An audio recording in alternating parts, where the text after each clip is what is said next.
Hello, my sister. There's something about him going to court to say she slept in the car and pooped in the car. You know, it's the kind of thing our enemies may, take up and start, like long mouth. Yeah, I came across that in the declaration he made. That's why I sent it to you. Welcome, everybody who is here. Do we have many people in the chat already? Welcome. Part 3. Part 3. And by the way, Stony will be going live later, but we are here. I'm sorry I'm like an hour late or later than planned. I was downloading some stuff. Where is this video? So that I want to try my screen to see how I can share my screen. Okay, so I'm going to be watching with you guys. Yes, to see if it's going to work. I think I figured it out.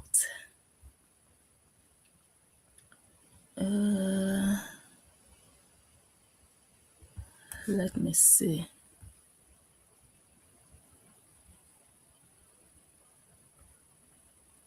No, it's not working. Okay, guys, no, I'm seeing what you guys are seeing. It's not working. How does this work? Oh, I know. I think I know. Before we enter the place, before we enter Dawn and Korra Saga Part 3. Hold on. It's so windy, guys. You can hear my window slap. I was downloading stuff. I said, is it even working? I said, let me share copyright infringement. Hey, God, you will go to court. You will be claiming copyright infringement exhibit. Even Agama entered exhibit. Oh. Agama is exhibit 13. Jesus. You don't read. See copyright. Published on the 13th of October. Okay. All right, let's continue. Okay, now how do we stop that one? Let me see. Okay. Now I have figured out how that works. Now I know. Now I know how to share screen. Oh, I tried it once before and it just didn't it didn't enter. But now I know. It's just one button. You click on it and you're good to go. Okay, welcome guys. Let's continue from where we left off yesterday. Part 3 of this saga. Dawn versus Horiana. I learned that name from Francisco Opinions, and I was like, ooh, this sounds good. This sounds good. Guys, do you think Stony is going to break the internet? Do you think she's going to scatter everywhere with her video? Do you think it's going to be a long one or another beating about the bush kind of thing? Do you think she will be alone or she will be with Stony? Oh, sorry, with Dawn, or do you think she will be with her daddy? I think she will be with her dad. I think she will be with her dad. Let's wait and see. Fingers crossed. Okay, where did we stop yesterday? No, okay, yeah, I know. Let me just search quickly. Okay, so from yesterday, Dawn, from everything I read out and showed you guys yesterday, Dawn shared a screenshot of Salt and Pepper. he said, we didn't actually end up leaving, but here is the flyer and me sending her the info to get her in. I got her name put on the list. This is the night she met Omar and Maxwell and LL Cool J. And I got her on the red carpet when nobody knew who she was, and they had closed the red carpet because she got there so late. People argue I did nothing. LOL. She literally needed me. That's what he said, yeah? And he put this screenshot, and there's a message from him saying, hey, we are gonna leave. Your name is on the list, so you will be good to get in. Yeah? Okay. So he actually did something for her.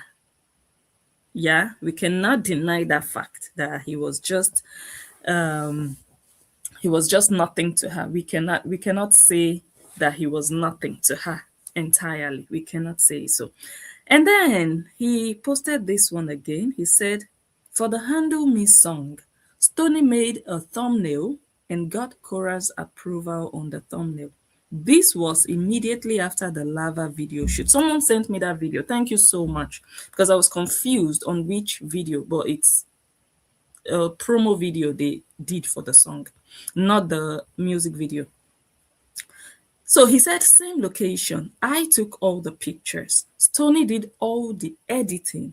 The thumbnail below is what they both agreed to. I'll post the screenshots of what Kora decided to use in the comments. And this is why Stony felt hurt.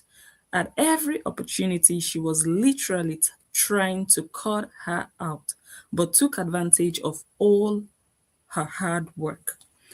So there is this screenshot of a thumbnail that shows Handle Me, Stony featuring Kora Obidi. Listen, guys.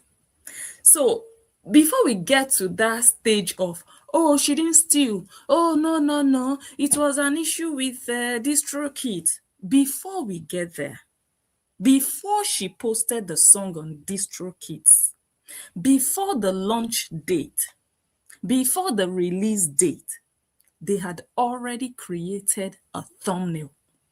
And the thumbnail carries Stony as the owner of the song, featuring Kora Obidi.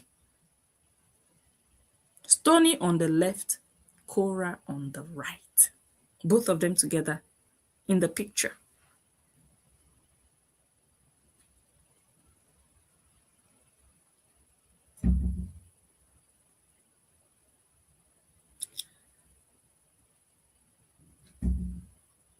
But you know what is still funny? It would have been lovely if I could just show you this screenshot, but my StreamYard is full right now. The only thing I can add is this thumbnail you see in front of you on YouTube. Let me show Facebook people. This thumbnail, this is the only thing, only new picture. I can only add one picture. So I need to delete this picture to be able to add something else, only one. I don't have any more space. I've already reached the max of files that I can add because I had some series I was doing already and I already uploaded some of the things I needed for the series. I had discarded Olosho of training going on, and I also had Clash of the House Girls going on. So all those uploads are just there. So I'm not going to delete them to make space. And that's why I cannot show you most of these things. But the funny thing here, this screenshot that Dawn posted is a screenshot from Stony's YouTube channel.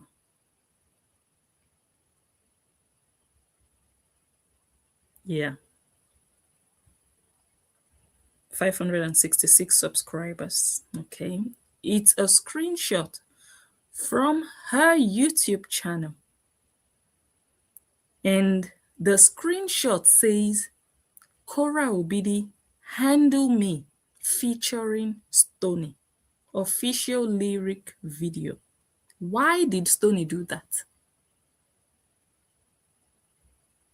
Why did Stony do that? She posted the video also as Korra Obidi, Handle Me, featuring Stony. Stony posted this song on her YouTube channel and gave ownership to Korra by herself. Korra did not do this. They might have a good, justification for why they did this. But before they will start pointing all the fingers to Korra, they would also need to clarify why they did what they are accusing Korra of doing, if that makes sense. This is where it gets tricky for me. I would have loved to show you, but I can show people on Facebook because I have it just here. Well, I might also be able to show people on YouTube, but you will not see it clearly because I will be showing you. Okay, I'll try to show you. But for those on Facebook, look at it. This is Stony's YouTube channel. Yeah? And this is the thumbnail she made. The thumbnail says Handle Me, Stony featuring Korra Obidi. Official lyric video. But the title of the song says Korra Obidi,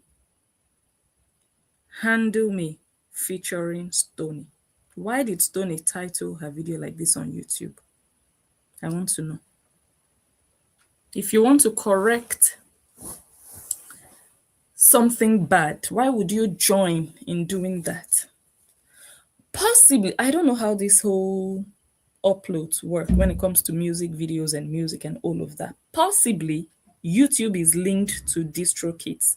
And I remember they were saying Stony couldn't upload on DistroKits because Korra Obidi already claimed ownership.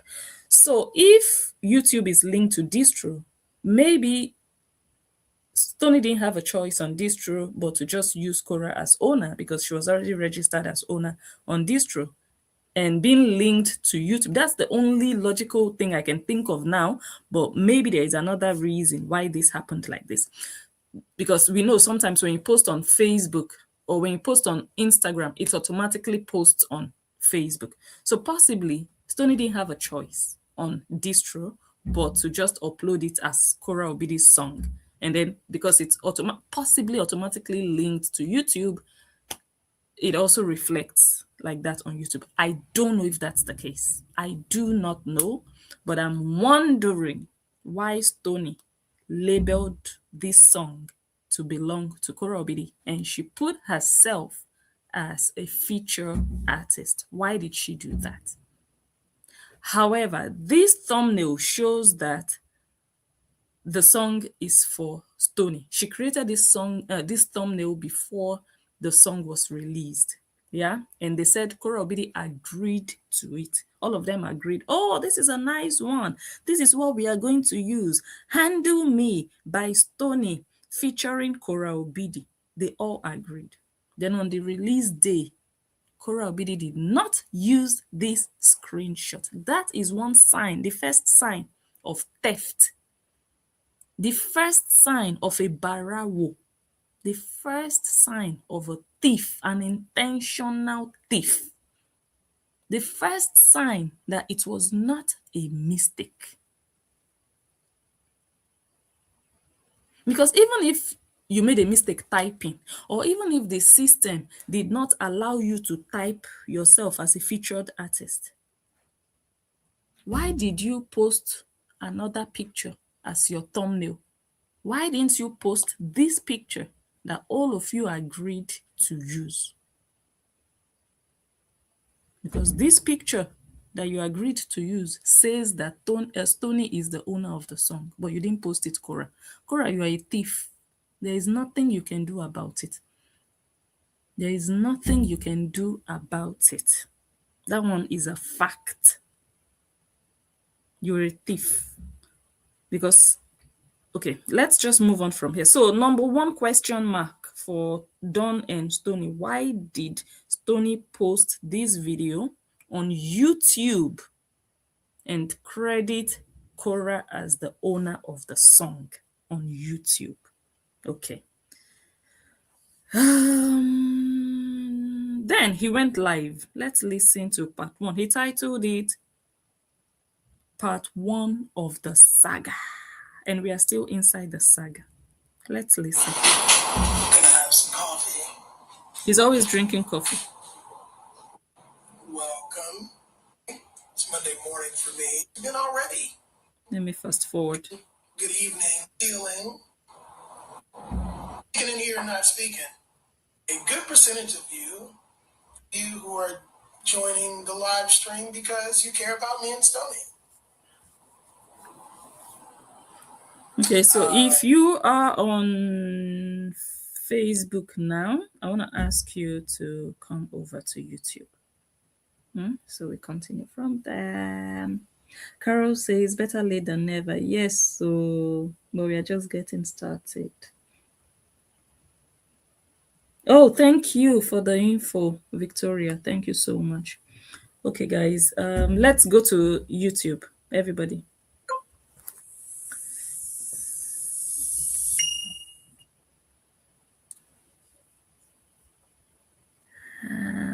Okay.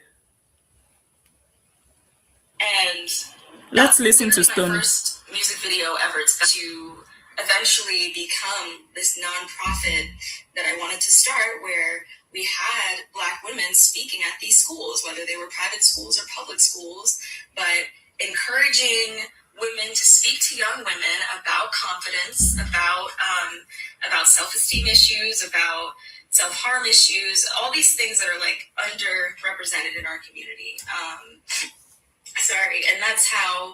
it's ironically how we ended up making that relationship with the executive at Live Nation, because he's very passionate about about mental health and about mental health awareness. He has people in his own life that were affected by it. And we started that conversation because he believed in my passions. He was like, yeah, we could definitely start, we book talent for that, people, singers, like at charity events. And so that's how we started getting really integrated with Live Nation, which that's going to come up later on. But yeah, so I made the first album, released it, and I, thankfully Don Terrell, my manager producer, he knew what I meant when I said, like, yeah, I need to tell my story in 3 parts as an artist. Like, I need to, I don't want to make just music. Kora is watching Stony as we speak. Like, yeah, you need the fun throwback songs. You need the fun, like, get people hyped, the escapism song. Like, trust me, I get it. Like, those songs also got me through. But if I don't talk about that little girl, I feel like I'm never going to have a chance in my career to go back and discuss those things. And, like, because, like, I don't want to go backwards. I don't want to be this, like, pop artist and all of a sudden I drop, like, a depressy album from, like, my high school experiences. Like, that's so luckily everything just started to work out, and it all started to make sense. And again, like I said, for those of you that are saying I'm just releasing music now because of the controversy, no, girl, this has been the plan. I literally have been talking about it on my page since far before I met this person. My second album was about me coming into myself as a woman and some of the mistakes that I made in love. And my third album, which we're working on now, ironically enough, was about my ego and the dark sides of my personality. And, like, because I can be petty sometimes. I mean, I'm sure y'all have seen, especially when you piss me off, like, because I'm a great friend, but if you do me dirty and then I see that you're doing other people dirty, like, I am not afraid to stand up for myself. I have a backbone. I'm nice. That's very good. I'm not, you can't just take advantage of me and expect me to just lie down and take it and move on. Like, no, that's not who I am. I might have been that if you had called me a couple years ago, yeah, but, so this next album that we've been planning since forever, since I first started releasing music, was always going to be about the protective shell that I put up to defend against the little girl, the one that gets choked up when I talk about it. Thankfully, I don't, burst into tears anymore about the situation because I've healed a lot of those issues. But I always knew that I wanted my music to be my story and to be about the things that matter to me the most. Okay. This her video is going to be long. I can already tell. This journey of creating the second album, which was again the album where I come into my womanhood, I'm out of my girlhood. It's my sexy album, my fun album, my adventurous album. That's when we meet Kora. And this woman, to me, at the time, let me just go back. So we met her at a party. We were at the same party, and it was fairly intimate. It's literally at somebody's house. And I remember I'm like dancing and I'm enjoying the music. And a lot of times at like LA parties, not a lot of people are dancing. So the people that like really get up and groove, I tend to navigate towards, because I'm like, damn, look, you have an actual personality. Like, you're not just into this, like, influencer bullshit of, like, I'm not going to have fun because I'm scared of how people perceive me. So I'm dancing, and I'm seeing this beautiful Black woman dancing, and she looks at me, and I look at her, and we just are just vibing. And I'm like, who is this queen right now? Like, beautiful, just gorgeous, just shapely woman, just, having the time of her life. I'm like, okay. So we start dancing together. And mind you, with my history in mind, she represents all of these things that I support and that I love. She represented confidence. She represented boldness, unapologetically being yourself and taking up space and not caring who's watching. Like, all of those things. I'm just like, wow, like this is the type of person that we need to see more of in this world and in this space. So, we're dancing, we're having fun. We don't really introduce each other to ourselves yet. Like, it's just kind of like, you like dance with a stranger at a party and then you move on and dance with another stranger. One of those things. Then there's like this food section with like little hamburgers and stuff in the corner. And so I meet back up with Dawn and we're in the food line and she comes back over to get food. And we start talking. She's like, hi, I'm Kora. And I'm like, you are a great dancer. Like, girl, you're gorgeous, sexy. I love everything about you. Like, you were just taking over. I think I was in like her live stream too. She had a live stream going at one point, like later on in the party. And we were dancing. I'm just like, I just want to say I love your energy. And she was like, oh, thank you. I love your energy. What's your name? Oh, I'm Stony. Oh, I'm Kora. Oh, I'm Dawn. And then she says, oh, well, I'm actually like a dancer. Like, I do this. This is not new to me. Like, I'm good at dancing because I am a dancer, a professional dancer. I'm like, no way, that's sick. And then Dawn is like, well, I'm a producer out here. And actually, Stony's my artist. I manage her. He's like, really? Oh, you're a producer. I've been looking for producers in LA because I'm an African artist, actually. Like, I make music. I'm a singer. I'm like, no way, that's crazy. And she's like, yeah, I've been looking for American producers because I want to use them. My sound. Like, I feel like I have a mainly African fan base, and I really want to gain an American fan base. Wow. An American audience, because that's why I moved to America. So we're like, oh, okay, girl, like, this is perfect. Like, Don makes a lot of fusion music. We work out of his studio at home because you get to save a bunch of money that way. He has a whole setup, spent thousands of dollars on it. Like, instead of paying for all these bougie studios just to take Instagram videos just to look like you poppin', like, pull up. It's a very family vibe. Like, everybody comes in and out of this apartment. And that's another thing that you guys don't know, is that I'm not the only person that's here. Like, there are other artists that Don works with that I've met because of that come here, and other songwriters, other producers, because Don also cuts hair. So, like, that's also how he made a lot of connections in the industry, is not only because he worked in major studios with these people. So she's in Don's kitchen right now. Very giving as a person. Like, mi casa is su casa type energy. So everybody that comes in this apartment space feels very much like at home. Like, people crash on the couch all the time. Like, artists that come and they stay super late, he sets them up on the couch and they can sleep there if they want to. It's just a very, like, comfortable environment. So we're impressing this to her because, like, as a woman in this industry, it can be very sus to hear, like, oh, come to my apartment studio. So, I end up going to talk to a couple other people, and her and Don keep talking. And I don't really fully know what they're talking about at the time, but they're just chit-chatting. I leave, talk to the people, come back, and I'm like, oh, hey, guys, catching up, whatever, still vibing to the music, the sun is setting. And she's like, oh, well, Dawn, let me get your phone number so that we can work, we can schedule a session. He's like, sure. Gets his phone number. Then she goes, oh, what's your Instagram? I'll follow you.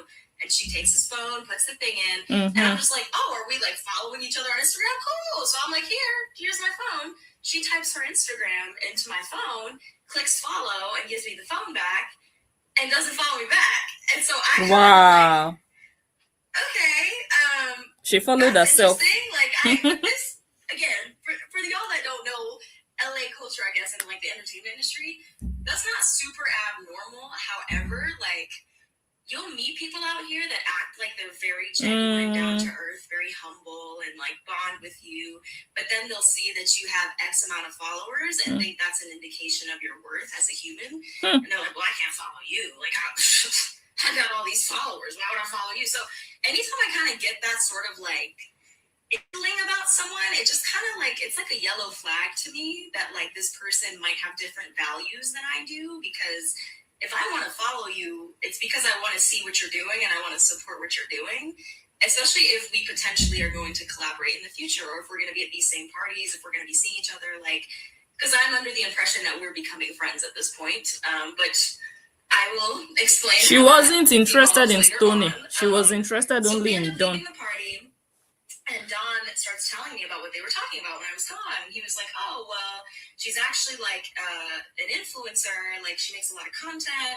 She posts her kids. She posts her life. It's not just music. Like she's like a lifestyle influencer. Saga influencer. And like you saw, she has a major following. So she doesn't really like to follow people. And I'm like, that's cool. Like you don't have to follow me, but like it's kind of weird for you to follow my manager right in front of me and my producer right in front of me, but then kind of treat me like, you know, wow, you're not big enough for that girl. Like you're not good enough. So I just had this feeling. I was kind Korra of like, the okay, user. I don't like this feeling, but all right, cool. Pop off, shawty. Like, you know, have fun with your session. I don't really want to be involved. And Dawn was like, no, like I feel like this could be an opportunity because she has something that she wants from us. And she clearly built this following organically and might have like a lot of like business savvy that she could help you with since you're just getting started. She's been in this game for 10 years, like, you know, putting her life online. So you might learn something from her about being a woman in the industry. I feel like she could give you advice. Like, you never know. Like, don't judge people based off of one interaction. Like, I think you're in your ego. I think you're, you know. And I was like, okay, you're probably right. He goes, well, we planned a session. I can ask her if, you know, if she wants you to pull up because you're a writer. And she said that she does need help writing. Wow. And I was like, okay, like if she says, yeah, I'll pull up, I'll give it a chance, right? So the first session they have, I don't come because that's their session, whatever. And he's going to ask her in that session if she wants me to come around, right? After they have that first session, they don't finish the song because she was blanking on the writing. Hence why he brought up, hey, by the way, I know that sometimes artists need an extra hand in the studio. Like, Stony's actually a great writer. So she's like, oh, okay, cool. Like, yeah, like, have her come to our next session. That works. Then he asks her, Golodo cannot write. Then he asks her, well, how do you want to handle payment? Like, we can either do my rate, or I was thinking we could do a barter thing. And she goes, oh, well, what's your rate? He says his rate. It's like a couple thousand a track. She's like, well, what's the barter thing? He's like, well, you know that artist you met, Stony, the young lady you met, the writer, like she's just getting started in her career and she's just getting started on social media.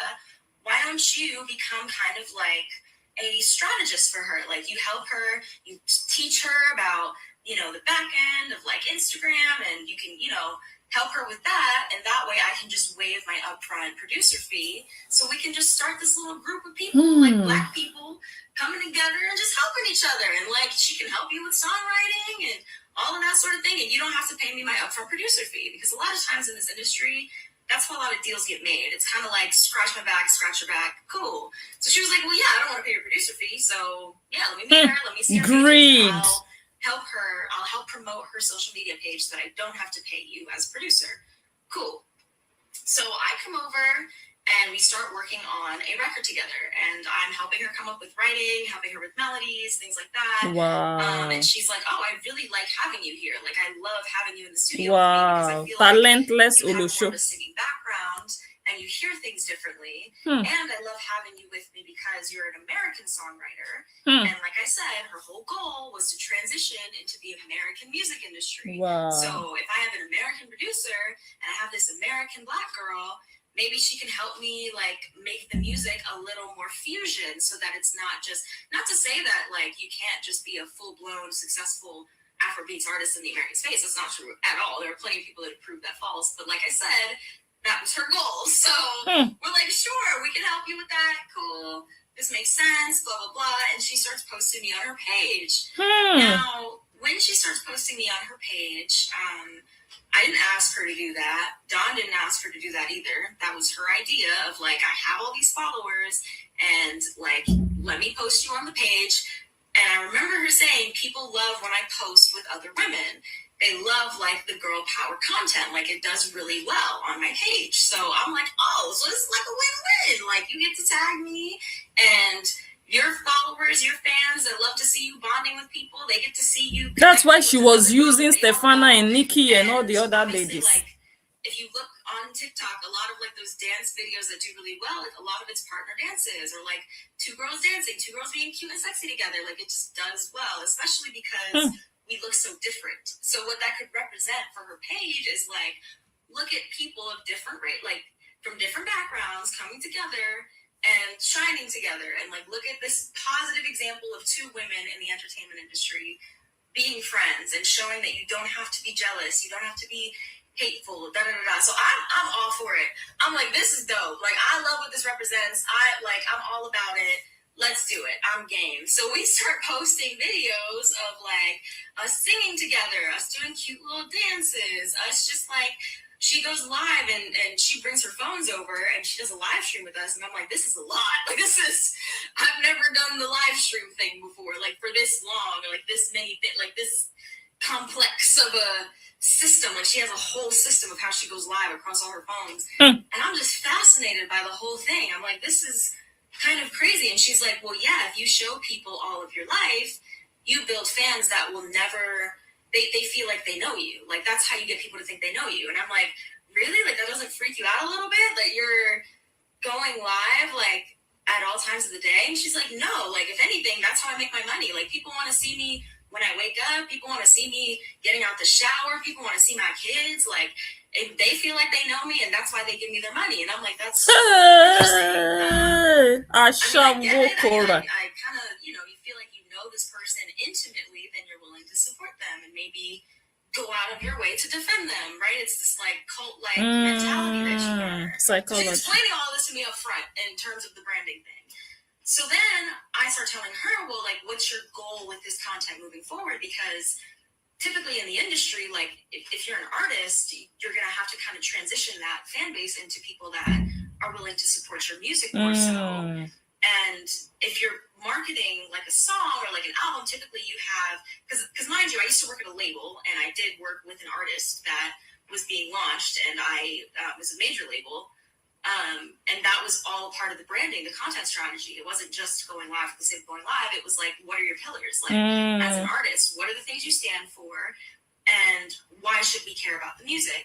So I'm giving her my social media insight from the side of like the industry. Like, so how do we start to make your page, since you're helping me with my page, look more like an artist page as opposed to just like an influencer or like a content creator page? Like, how do we make you more, I guess, like, I don't know what the word I'm looking for is, more professional? Like, how do we make the page more professional so that when we do brand and I can't wait to properly analyze this. Start talking to labels, start like pitching yourself as like for a tour, all these things.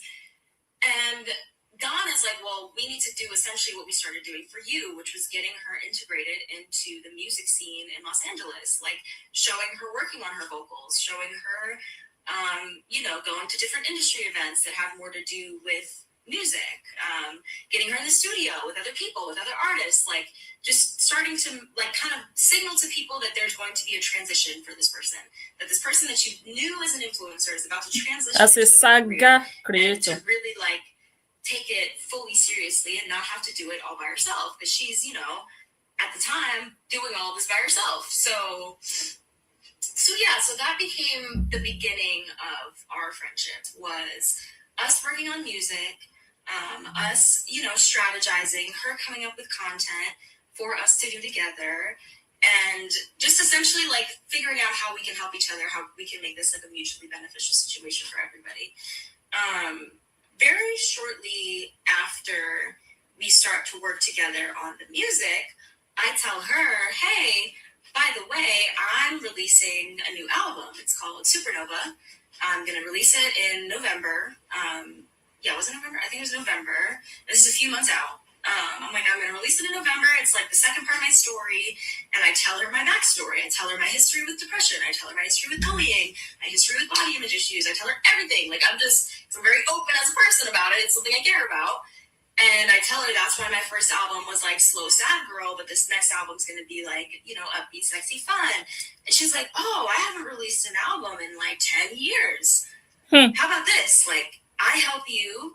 I keep helping you with social media, and I want to release an album. Like, I fully want to release an album. Like, it's been long enough, and I'll release my album right after yours. I'm going to release mine January 1st. And I'm like, okay, cool. Like, I'll help you write songs, and we can keep doing what we're doing and keep going to events. But the funny thing is, like, going to events and helping her brand herself more as an artist wasn't a part of the initial deal with Dawn that she had made in terms of me. I don't think she ever planned on being friends with me. It was just kind of like, well, I'm around and I'm, I'm not really going anywhere because, again, like, I'm the only artist that Dawn manages right now. So I'm going to be around. I might as well be cool with this girl. And at first, everything felt super genuine.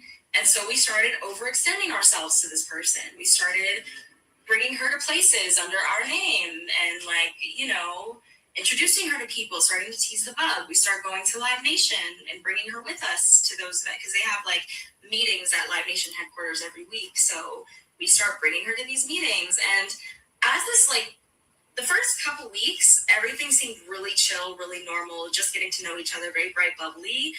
But as we kept spending more time with her, I started to notice, little things that would just make me uncomfortable. One of which was, okay, I'm going to address this up front, just so you guys know where I stand. The way that she dresses and how she exposes herself had never been a problem for me. It's very normal in the music industry to have people that present that way. She's not the first person to twerk in a thong on Instagram. That doesn't bother me. I've always been about whatever makes you comfortable as a woman is how you should express yourself. And however you express yourself, there are going to be people that love you, there are going to be people that hate you, but the industry typically rewards when you expose yourself more, and everybody knows that. So why hasn't the industry rewarded her? So the way she would show up in studio sessions never bothered me. Or the way that she did certain videos and wanted to dance a certain way never bothered me. But from the beginning, I told her, hey, just so you know, at this stage of my career and where I'm at, I don't feel comfortable being overly sexual. I love hinting. I love an innuendo. I love a sensual. I've always said I'm more of a sensual artist than a sexual artist. But that's okay. You have a different brand. Nobody's going to take that brand from you. But just so you know, if we're doing content together, I like to toe the line more than I like to super cross it and be really on the other side of it. She's like, okay, cool, I understand that. But I started to notice that that behavior wasn't just in the way she dressed or just in the types of videos she wanted me to make with her. It also started to bleed into how she behaved around us in person. And so at first the sessions are very very comfortable, very chill, very fun, blah, blah, blah. And we can tell she's this bright, bubbly personality. But then over time, she would start to say things that were just really inappropriate. And I was just that's uncomfy. I remember one of the first few sessions we had, she told us, she was like, oh, Stony, did you know that I'm bi? Hey, and I was like, cool, power to you. Yeah. She wanted to lick Stony's speakers. speakers. The song we're writing, and she goes, well, I would take both you and Dawn together. I feel like I would take you both at once.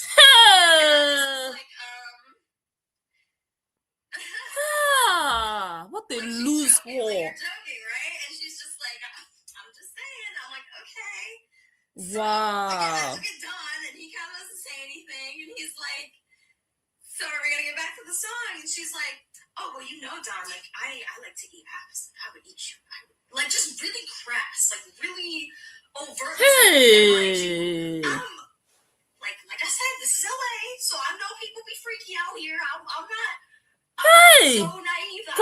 watching. Kora is watching. Girl, like we're supposed to be making a song. Like I don't know if this is like your version of joking or if this is you propositioning, but I'm uncomfy. I see Kora watching. Kora is watching Stony. I go to the bathroom because clearly we're taking a break from the song. And I go to the bathroom. I come back out, and then we go back to working, and it's like nothing happened. And I'm like, okay, cool. Then it starts to become like more prevalent in the type of content that she wants me to make. So,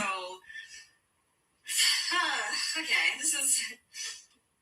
I'm trying to keep it in order because there's just so much that happened, and like I'm trying to express this to you all in a way that makes sense for why I allowed these behaviors to continue. It was because she told me this story of her life, of her being a victim of life and having this hate campaign against her, and all these people that bullied her over the years, and like people that lied about her, lied on her. Everybody's lying. Everybody's jealous of her and just wants her followers and wants to use her. So I'm like, damn, like all these people like telling me like, hey, be careful about this person. You don't fully know this person, and you're putting your name, your brand, everything behind this person. Like, just be careful. She would go on my phone and block people that were saying those things. Wow. I'd be like, those are just my haters. Like, ignore them. They're just my haters. Wow. Like, okay, cool. So anytime we go live, I'd see comments like, hey, be careful, like da da da, and I would just block people. I'd just block, because she's like, no, these are all my haters. Don't ignore them. Like, people have been trying to take me down for years. Like, everybody wants me to get taken down. I'm like, you're a black woman, and I want to stand for black women, so I believe you. So when these behaviors started happening, I was kind of like, okay, am I perceiving this one way because I am like, you know, I'm letting these comments get to me? Like, am I just making this shit up, this discomfort that I'm feeling? Like, is it just people that are saying all these things, or can I trust my intuition, like my gut feeling that's telling me like, no, this is kind of strange behavior and you have a right to say that you're uncomfortable with it, especially if you're supposedly in a professional setting. Like, yeah, we're having fun, we're friends, we're in a studio, but at the same time, if we're here working on a record, I shouldn't have to hear vulgar remarks from someone that is supposedly coming on to me, that is telling me and expressing to me that they're sexually attracted to me. So, but again, at the time, hey, at the time, Kora, you will forever be an ashawo. Like, this is how she is. Like, it's just her personality. Like, ignore what you're feeling. Like, you're fine, whatever. Like, keep these people are haters. Like, you know that she has this like hypersexual persona. Like, you know that she's a loose whore. Everybody knows that. Everybody knows. She wanted to lick Stony's speckles. So like I said, as we're starting to shoot these videos together, Kora's like, well, I have certain content ideas that I want you to do because I feel like that will help you go viral. And don't you want to be famous? And I was kind of like, well, I want to be known for my work. Like, I want to be successful in what I do. I want to leave an impact. So, like, yes, but I don't necessarily want the same branding that you have. Like, that's just not. That's our branding. I've already been talking about the type of music I make and how it comes from my heart and is rooted in the things that I've dealt with. Like, doing this super hypersexual transition is not going to make a whole lot of sense for my last album, and it's not me. It's not true to me. But she starts to tell me, like, well, first of all, you need to lose weight. Like, first of all, like, if I'm going to be your friend, like, I'm going to tell it to you straight. Like, you're too big for this industry, and you need to start getting snatched. So there's, like, videos literally where she's coming up to me, and she's like, look at you, you're losing weight. And I'm being, like, goofy, silly, laughing with her. And after the video, and, you know, we both post it, and I'm like, this is so cute, girl power, but, like, just so you know, like I said, I've had a history with this sort of thing. Like, I don't really want the content on my page to start promoting that type of message that, like, you need to, like, that your body shape is going to be what makes your career, that your God, Kora is finished. I didn't want that to be ever at the center of my content, because I don't believe that. Do I believe in hyping other people up, telling them they look good? Yeah. If you are on a weight release journey and you're doing it healthy and it makes you happy and it makes you confident and shine, all for it. I love that. Like, but I don't want the wrong message on my page. So I had to, like, tell her, like, subtly, like, hey, just so you know, like, I know this video is pretty harmless, but just going forward, I kind of don't want to make videos like that because I do intend on having a younger audience as well. Like I do intend, like a lot of my first album actually did well, like with among people's kids. Like people were like, "Oh, my daughter loves Goodnight," and not because some of the songs I make, because they're not hyper and overtly sexual, they can translate to a wider audience. So I just kind of started noting those little things. And she was like, "Well, we need to fix how you dress. Like you look like you're a walking Marshall's ad." And I'm like, "Well, that's mean. Why would you say that? What's wrong with Marshalls, girl? We ain't all fucking living in $1 million mansions in Los Angeles. Like, I'm just out of college pursuing a career. I'm taking care of myself, but like, what's wrong with going to Ross? You can throw some dumb shit at Ross." Like, because I'm more confident now, I kind of, again, these are things that I'm flagging now. Like, hindsight's 2020. But they're little like nuggets of like when people are trying to get in your head and when people are like disguising that as good advice. And it's just as effective. Like this psychological, like you're lesser than me and I feel better about myself when you treat me like I'm on a pedestal. Like that type of behavior was happening at the beginning of our friendship. And I was just brushing it under the rug. Whole time we're going live and people are pointing it out, like moments where I'm talking and she's side-eyeing me like I did something wrong, moments where like we're singing and people are complimenting the singing and she's just looking upset, more and more upset, and I'm thinking like, oh, it's just her haters, it's her haters. Like she said, she has all these haters, like it's, these comments about her singing seem to be really getting to her. So I'm like, hey, I know that's a tough spot for you, that's a sore subject. Like I said, I'll help you. Like I'm sending her like vocal lessons. I'm like, go. She cannot sing. Confident. We're like, why don't you do a song cover and you post the song cover? Like you just need to post more content of you caring about music and actually want to be an artist, because you don't want the narrative to be that you're just this influencer with a big following and now you just want to make it a music career because it's more lucrative. Like no, like music means a lot to people. Like this is like. Music has saved lives, has made people feel like they weren't, that they didn't need to end their own lives. I'm literally one of those people that music has been the reason why I'm still here. And, I think a new audience is going to want to know that you respect it as a craft, that you respect the art of it. And that'll help, further this passion for music that you have. But everything just started getting like perverted, like the live streams and everything that was happening on live was like, no, it's not that like there's people that are criticizing me. It's just that they want to boost you up because they think you're prettier than me. And I was like, well, look, like we are both beautiful in our own ways. I've never come at you or your body. I've never told you that you don't look good in the outfits you're wearing. So I think you're just projecting at this point. But you are prettier than her. I'm just speaking from the heart, y'all. I'm like, so I feel like I'm skipping around. I'm just trying to set the stage for the other things that happened that were more uncomfy. But at this point, like, I'm just starting to feel a sense of Ashawoism. I can't tell if this person really likes me or not, but I feel really bad for them. And I know how hard it is to break into this business. I'm still actively trying to break into this business.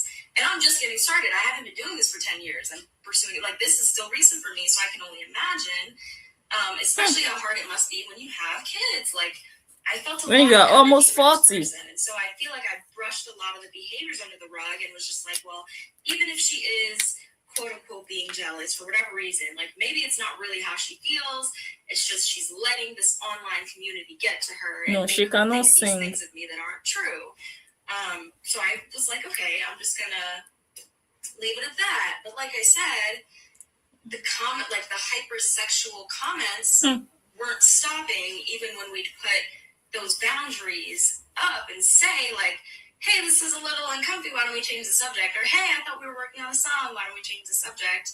Wow. And then it became, okay, how do I, like, Stony, I want you to, I want you to express yourself more. I need you to, like, come out of your shell more. Like, you're saying that this is, like, your era where you're coming into yourself and as a woman, and I feel like you're holding back too much. Like, what's holding you back? And I'm like, well, it's not that there's something holding me back. I just have a certain way that I like to present myself. Like, and I don't really want to bend that just for you. Like, I'm willing to push a little past my comfort zone, but like, you know, she goes, I have an idea. I have an idea for you, and we're going to post it on my page, and it's going to go super viral, because I know you want to go viral. She kept bringing this up of her page and her fans and her followers, like, it's the all end all of life. Like, if I go viral, my life's going to change overnight. Like, she was like, I know what's going to help you. I'm going to make a video with you. We're going to go to the pool, and I'm going to put you in a white t-shirt, and you're just going to wear panties underneath, and we're going to give you a baptism. These are her words, like, quote, baptism, on camera, where you're going to be in the water singing your song, sounding so pretty, and then you duck under and come back up, and your music's going to be playing, and your chest is going to be exposed, and that's what's going to make you go viral. I'm telling you, like, you wanted me for my content strategy, this is how you do it. This is what's going to make your music pop. And I'm sitting there like, okay, I hear you. It's like, all I about don't think sex that's for me, her. but like, if you want to shoot that video, I can shoot it for you. Like, I'm not uncomfortable seeing titties. Like, that's cool, but like, I just don't want to do that on my page. She's like, no, I'll post it on my page. Like, I'll post it on my page so that she will and I'll make money. collaborate with you from my page, and we're gonna use your song, and you're gonna go viral. I'm telling you, this is what's gonna make you go viral. You have to stop holding yourself back. Like, you're asking me for my advice on how to promote your music, and I'm telling you, this is the only way to do it, or else you're gonna be too boring and nobody's gonna care. And I'm like, okay, let's put a pin in that. Thank you for the idea. Let's just kind of, you know, let's put a pin in that and move on. And yeah, and I just remember like feeling like, okay, if I told you I have a history with certain things and you are bypassing that history and trying to get me to do something that I'm not comfortable with and insisting that it go up on your page so that it has maximum reach, what is the goal here? If the goal is just to quote unquote make me go viral, like, and I'm telling you that that's not what I want by all means necessary, then why does this idea keep coming up? Like, what is the point? And then to suggest that it's going to be a baptism and you should caption it a baptism. Like, wow. I'm like, do you want me to anger a bunch of religious people? And like that's really insensitive. I don't think this is she doesn't care. On your page, I've never seen you do something like this on your page and make it a religious thing. She has. And claim that it's, you know, so many times. Claim that it's God that is ordaining this type of behavior. So again, like I said, hindsight's 2020. At the time, I'm just thinking, okay, this is just how she brands. This is just how she markets. Like, we did ask her for her advice, so, you know, I can't be mad at it. Like, you can say no. You're a grown-ass woman. Just stand clear on your boundaries and just keep it pushing. Like, she probably doesn't mean it. Like, it's just how she, you know, sex sells, right? Like, she's not giving me terrible advice, is she? Like, so I brushed it under the rug again. And I'm just like, okay, I'm, you know, and at this point, I start to talk to Dawn behind the scenes about it, just kind of being like, hey, I have a feeling that at some point we're going to diverge because the things that I represent are not necessarily the same things that this person represents on their platform.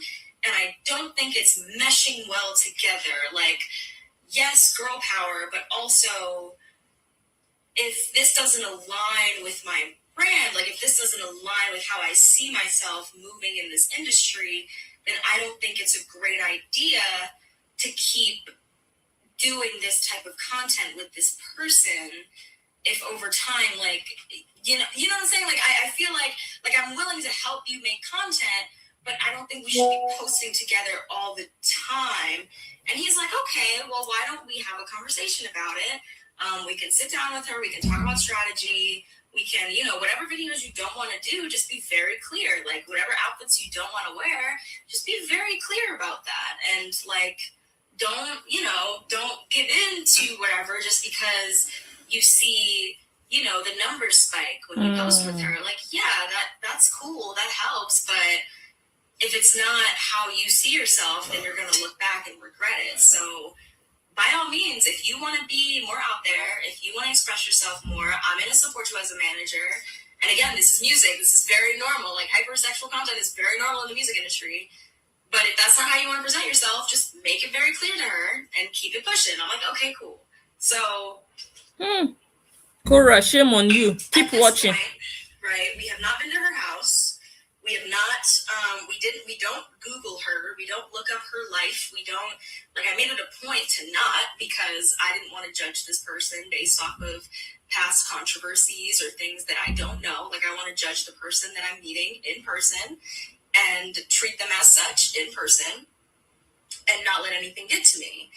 At this point of the relationship, I'm just kind of questioning the things that I'm feeling. I'm kind of like gaslighting myself. Like, nah, like, you're being too sensitive. Just let it be.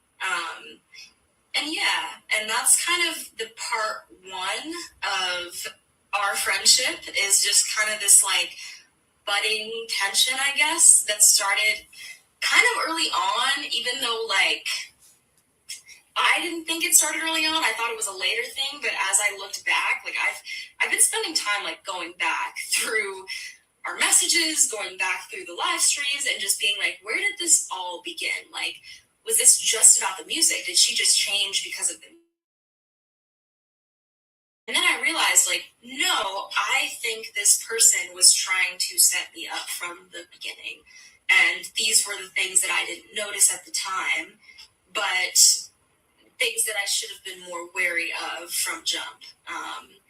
That now I can look back and see, like, okay, if someone is trying to push you to do something you're not comfortable with, and, you know, repeatedly is crossing your boundaries and saying things that make you uncomfortable, and then, like, then the next minute just, you know, feeling up on you and saying, I love you so much, da, da, da, da, like, maybe you should have heeded that early on instead of gaslighting yourself. I love you so much after 1 week. Yeah, that's kind of the setup. That's part one. That's how we met.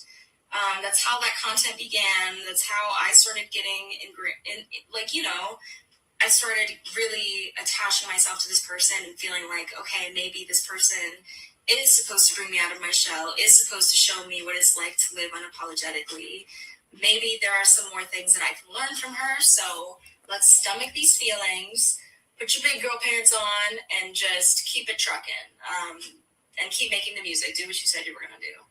So part two is more so about being invited into the house, into the home, and what started to transpire there, and some of the behaviors we saw exhibited there that I also defended and covered up for at the time, thinking that, like, again, this is just for haters. Everybody's jealous of her. Everybody just wants views. Nobody cares about how they feel. It's just, I just want views. I want views. I want views. Right. So again, and I hope you guys know, that, like, as much as the situation hurt me in the past, as much as, like, it was really sad to see these things, when you want to believe that someone cares about you, like, when you want to believe someone's being genuine, it's, like, a really hard pill to swallow that, like, maybe that was just the love bombing stage. Because I consider myself a very intelligent person, but, like, when you're in it, you really cannot see the shit.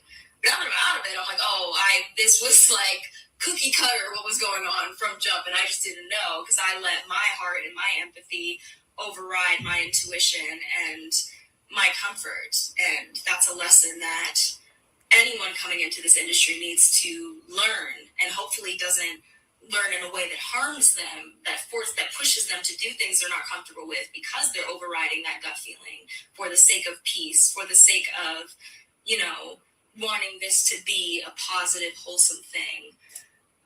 But yeah, for now, I'm going to leave it at that, and start talking about how things developed from there. And like I said, when I'm done telling this situation, I'm going to leave it be. And everything that, you know, I said in this live, it's all just my experience and my opinion of it and my perspective. Obviously, perspectives can be biased. take it or leave it, whatever you want to believe. I'm not here to convince you otherwise.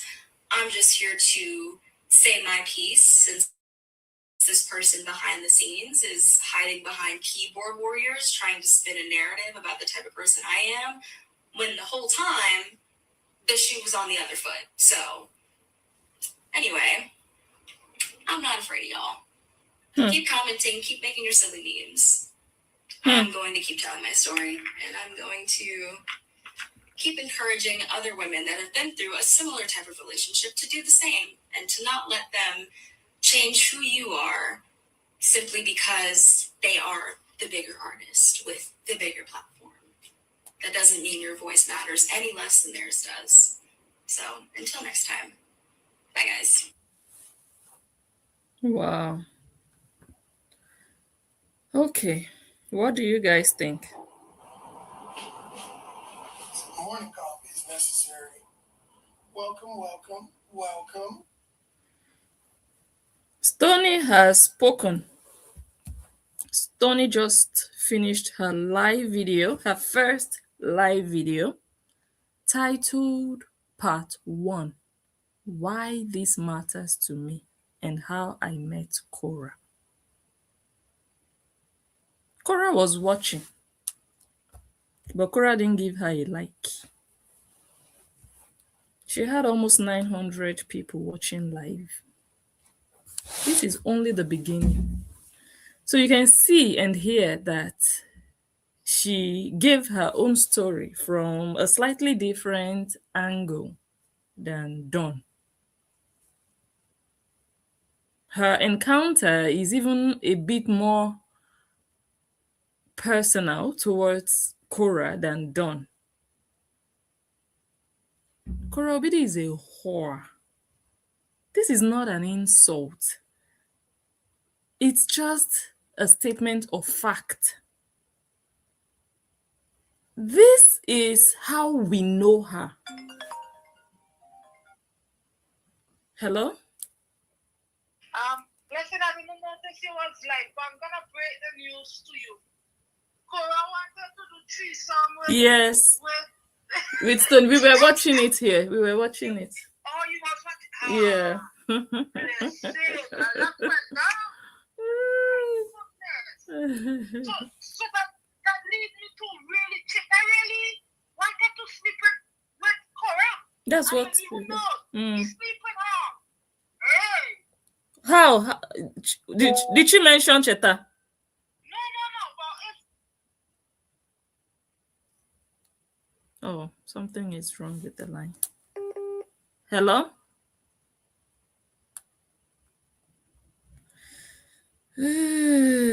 Guys, did Stony break the internet? I think she did, though. Somehow, but I will still check. Hello? hey, yeah. Okay. Are you hearing me? Yes, I can hear you now. Yeah, I'm going back and forth, but I don't know. I think I have to come over to your live and rewatch the live. Okay, no problem. Okay. Bye-bye. I'm going to check everywhere. I will check if everywhere has scattered on Facebook. You know that. Let me check first before I continue.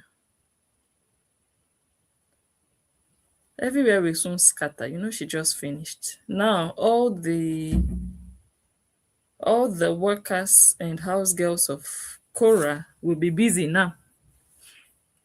Cutting, editing, pasting, AI. In the next 5-10 minutes, they will start posting. So I will see how many posts come up, and that will determine if Stony has broken the internet or not. For now. But you know, when Justin was live with them, while he was live, the internet scattered already. We didn't have to wait till they finished. The internet already was breaking into pieces while they were just still live. Yeah. But this video that Stony just made is still going to get worse. She hasn't even said the gravest part of her encounter with Totoyos, the #1 Olosho of Nigeria. This is only the beginning. This is an expose. Now, imagine Stefana. You remember that Stefana? Imagine Stefana opening up. You remember how all of them went and attacked Stefana when Stefana expressed how Kora robbed her. Stefana said, I thought we were friends. You said you loved me. But one thing that I asked of you because of my faith, you don't want to do for me. You cannot do for me because of your earnings. Those videos are 2 years old. When that lady spoke up and put up some posts, they bullied her. They attacked her. They called her this and that and that. Imagine if she could be maybe this bold to say the things that we know Kora is. Imagine. Stony only got to know Kora for some months.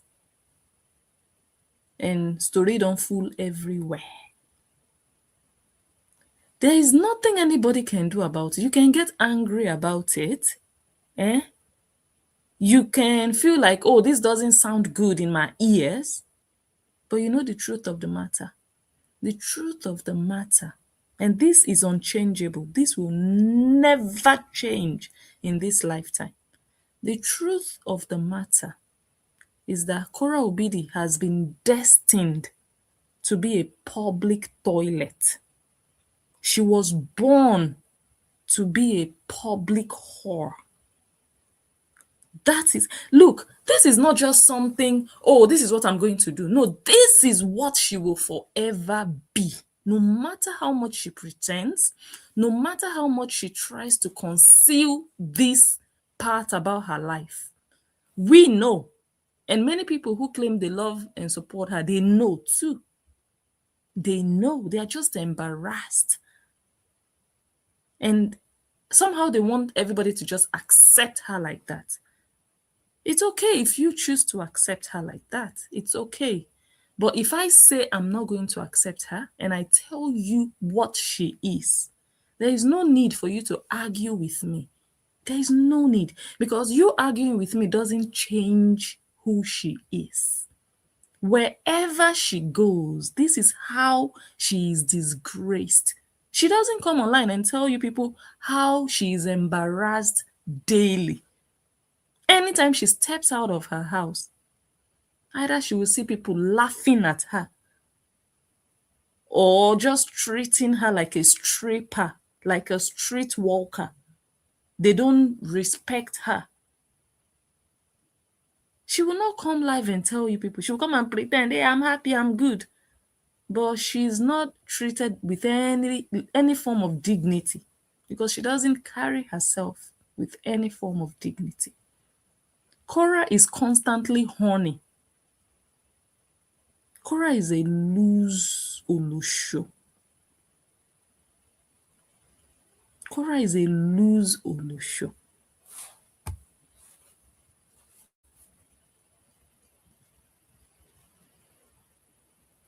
Kora is a loose Olusho. There are women who cannot control themselves.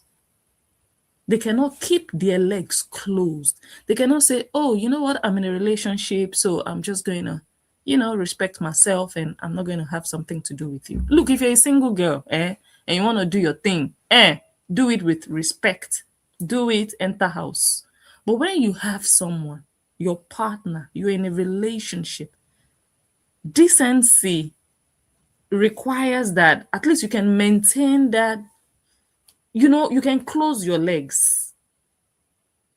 But even when she was married, she sat down and even confessed after the divorce that she looked inside the Pandora's box.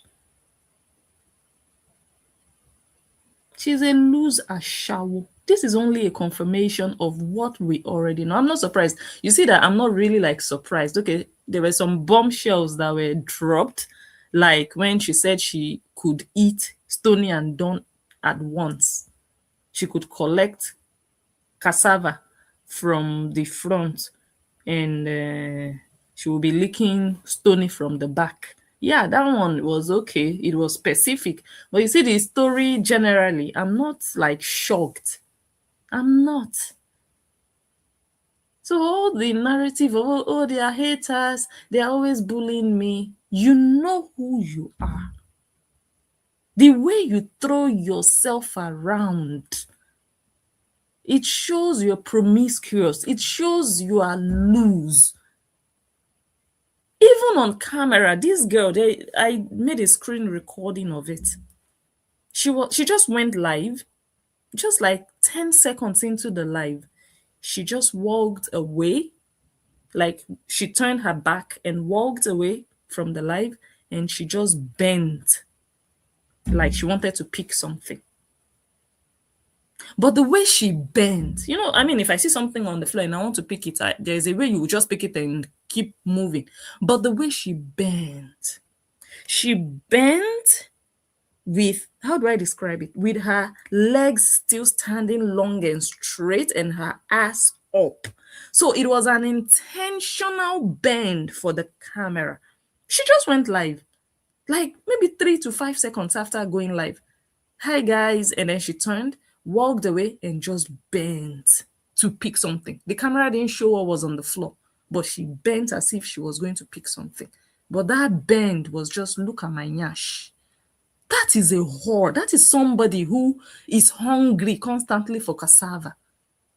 Somebody who doesn't discriminate against which cassava and what size and what color and who owns it, whether it's a cousin or whether it's brother-in-law, whether it's father or whether it's her friend's husband. No discrimination of cassava. I told you people that this girl wanted Don's cassava. I told you. Even before Stony said all these things. Did I say it or did I not say it? Body language already said everything I needed to know. It was too obvious how she was throwing herself at Don. Too obvious that she needed his cassava. She hasn't been secretive about being bisexual. She has said it during interviews.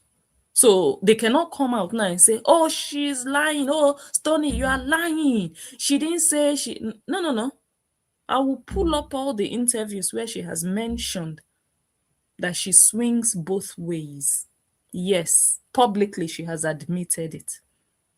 And this is another vindication for Justin, because these issues came up after that divorce. Issues of threesomes with Jane Mena. I cannot confirm for Jane Mena, but her name was mentioned, that Kora and Jane were organizing threesomes with politicians and rich old men, and they were having sex parties. Kora is a loser show. I don't know how you people see her. I don't know what you think of her, but no lie detected here.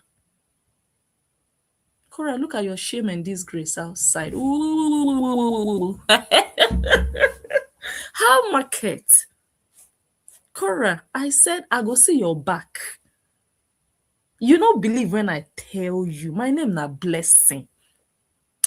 You go to collect. That is not just one time. It go dey follow you. It go dey follow you. There are some people in this life. Some of you might have encountered people like that. There are some people in this life, unless they wrong you. But if they don't wrong you and you wrong them, it's over. Unless they freely just forgive you and release you after you've wronged them. Otherwise, Kora, you don't jam that kind of person for this life. Say power, they pass power. You go understand, but you go really believe. Until me, I release you. See 2026 as they go. Look at the disgrace. You wanted to lick Stony's bekus. I will still play the video on another day and analyze, because I mean she was live and I couldn't pause to analyze. We were just listening more or less. But Kora is so insecure, knowing that Stony is prettier than her. Nothing she can do about that.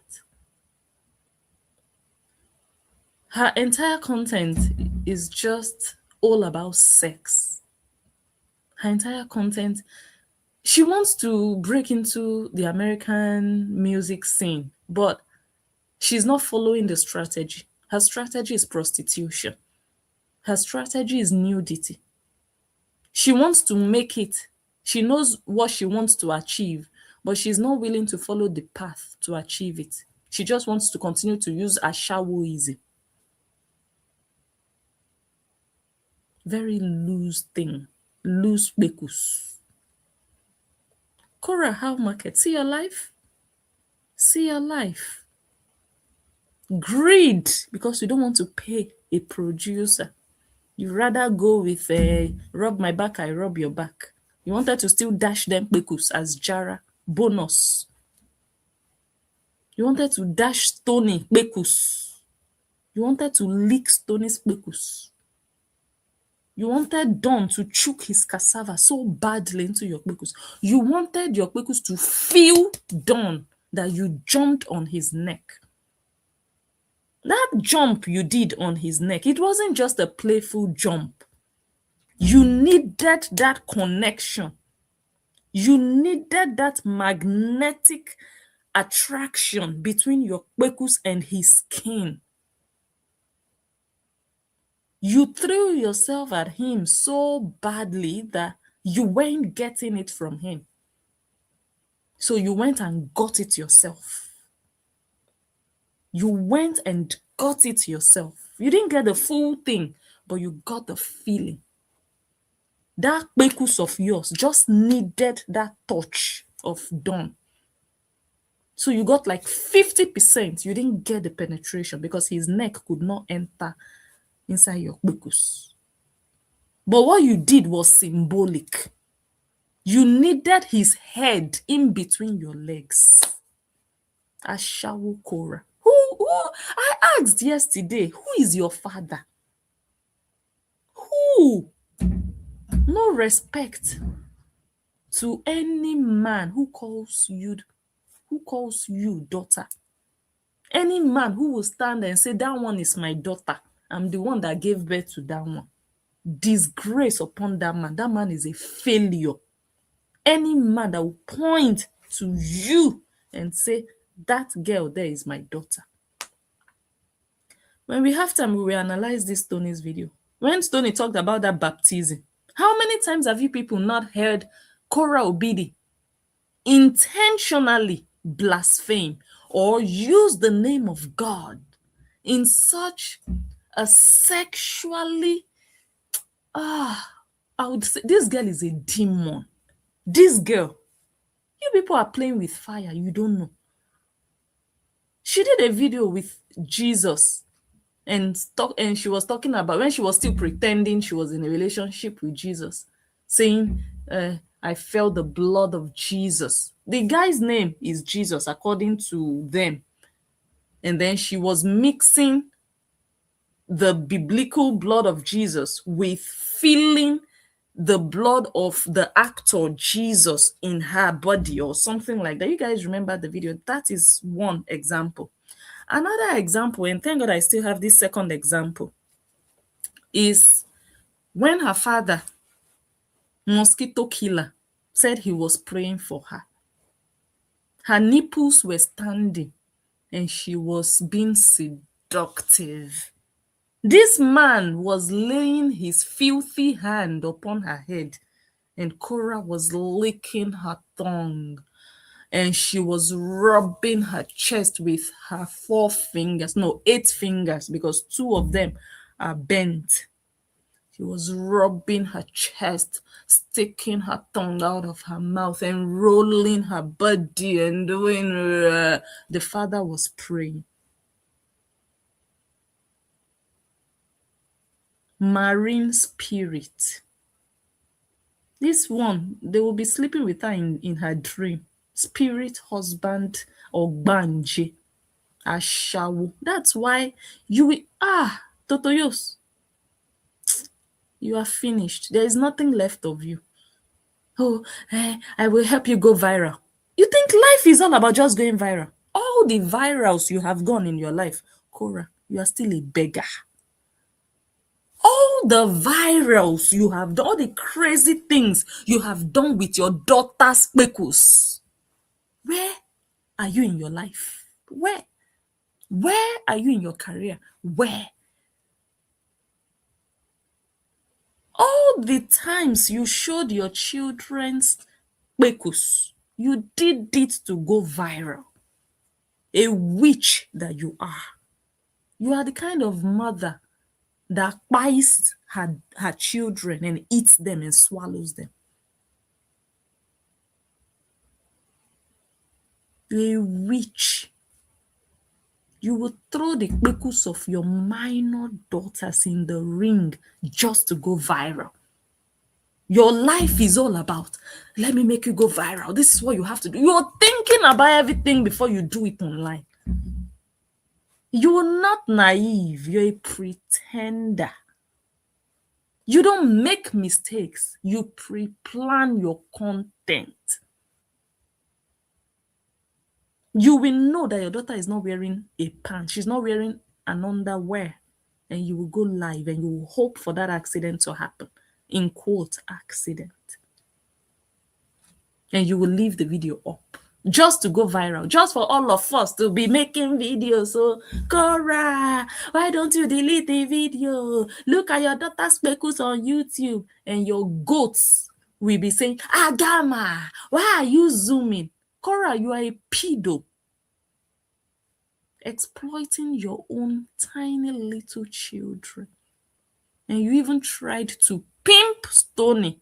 Kora the thief, Kora the pimp. Kora the Madam Nyash. You know who they call Mama Nyash? All those Nigerian madams that traffic small girls abroad for prostitution. 35-year-old Kora Obidi trying to pimp 20-something-year-old Stony. You wanted to teach her how to become an Olosho online, to destroy her career. You wanted to shift attention away from Stony's talent and move that attention to Stony's body for her to become a mini version of you, mini Olosho. You cannot create greatness out of anybody, Kora Obidi. You can create ashawos.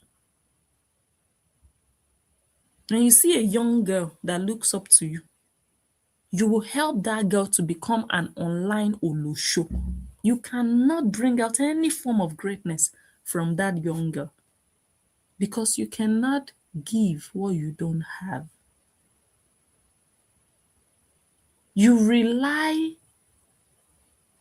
on prostitution, you rely on nudity. That is your greatest resource. That's your own natural resource. That's your own talent, just to be an Olosho. I will see how far that will take you. You will be disgraced every Eke market day like this. Ashawo.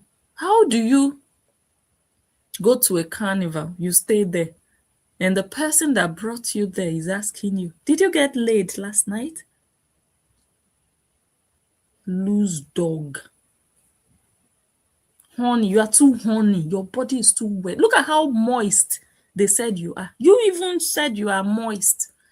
Your kpekus is moist, always leaking, always looking for cassava to dry it up. You are sick. Go get help.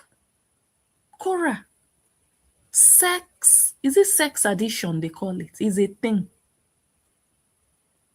Addiction to not just sex, but to cassava. Go get help. Go to therapy. Go get rehabilitated. Borrow Nancy some libido. You have excess libido. Nancy has, God never makes mistakes. So he gave you too much libido, the one he should have given Nancy, and God knows why he punished her. That is punishment, eh?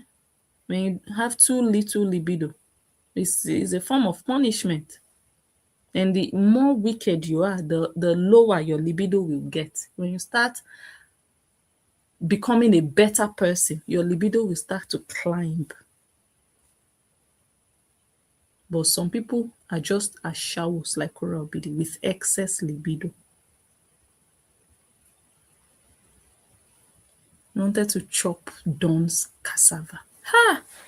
When we have time, we will analyze Stony's video. But Stony has spoken, and this is only part one. Introduction to how they met and how she already started talking about sex, how she's bisexual. Did you become friends with them just to start introducing sexuality, or just to make music and ah, olosho. I wonder what Justin, in fact, I don't need to wonder anymore.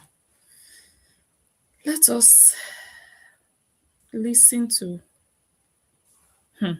man, this is going to be sweet. Cora, it's over. Oh. Let me see. Part two. Let me fast forward. Biggest music networking, and would you go out of the country? As I was saying, dang, that's crazy. Wait. A big man, huh?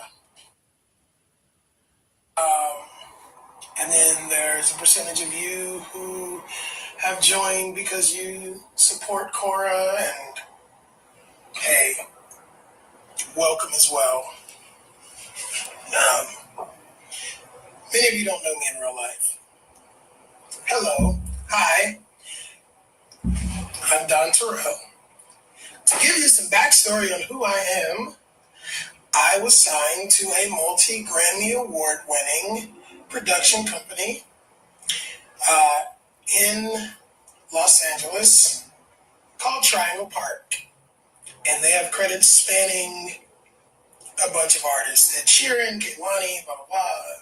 You name them, there's probably credit for them somewhere. And I've worked with a bunch of people, including the illustrious Korra OPD, which is a project that I took on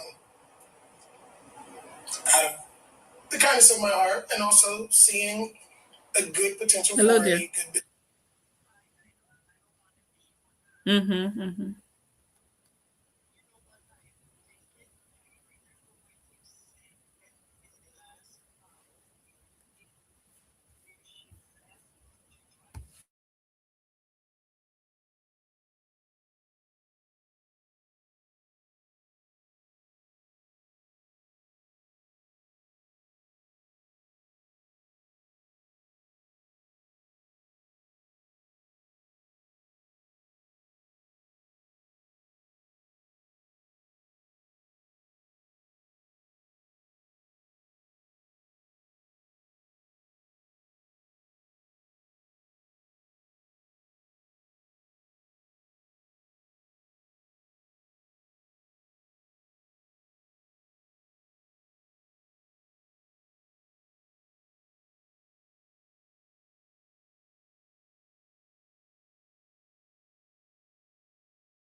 Yeah. So I posted some screenshots. Sorry about that, guys. I did musical theater. I did regular theater. I competed at the highest level of Wait, that. let me rewind it again. And yeah, in high school, I was on TV. Say that those people, I've had far more than 50. There's a lot of, it's one place you will always find me that keeps me grounded. Gone. I worked with a bunch of people, a bunch of artists. Company in Jesus. Los Angeles called Triangle Park. And they have credits spanning a bunch of artists. Ed Sheeran, Kehlani, blah, blah, blah. You name them, there's probably credit for them somewhere. And I've worked with a bunch of people, including the illustrious Korra Obidi, which is a project that I took on out of the kindness of my heart and also seeing a good potential for a good business venture. Oh, thank you, Rosie. Yeah, I love church. I love God. I love going to church. So that's one place you will always find me. It keeps me grounded. So yeah, I work with a lot of people. There's a lot of people who are claiming that I am trying to get some 15 minutes of fame. I would like to say to those people, I've had far more than 15 minutes of fame in my life. In my career, I've been on TV probably since I was in high school. It was the first time I was on TV. And yeah, in high school, I was on TV and in the local newspaper like every other week because I was an honor student. I was one of the only black students that was an honor student. Those of you who are from my high school can attest to this. So when I moved to Los Angeles, I separated my name because people don't say it right. So if you're Googling my name, like some of you are, because you don't know my full name, then you won't find much based on the way it is on Facebook. And that's okay for you. Thank you, Shakti. Okay, so all that being said, yeah. So I posted some screenshots as I promised. Yeah. Thank you, Joey. Joey is my brother. Yeah, about 30 years plus. I did a lot of music, a lot of theater. I was in the gifted program, went to governor's school, top 90 percentile of intelligence in the country, whatever, you name it. So that's just a fact.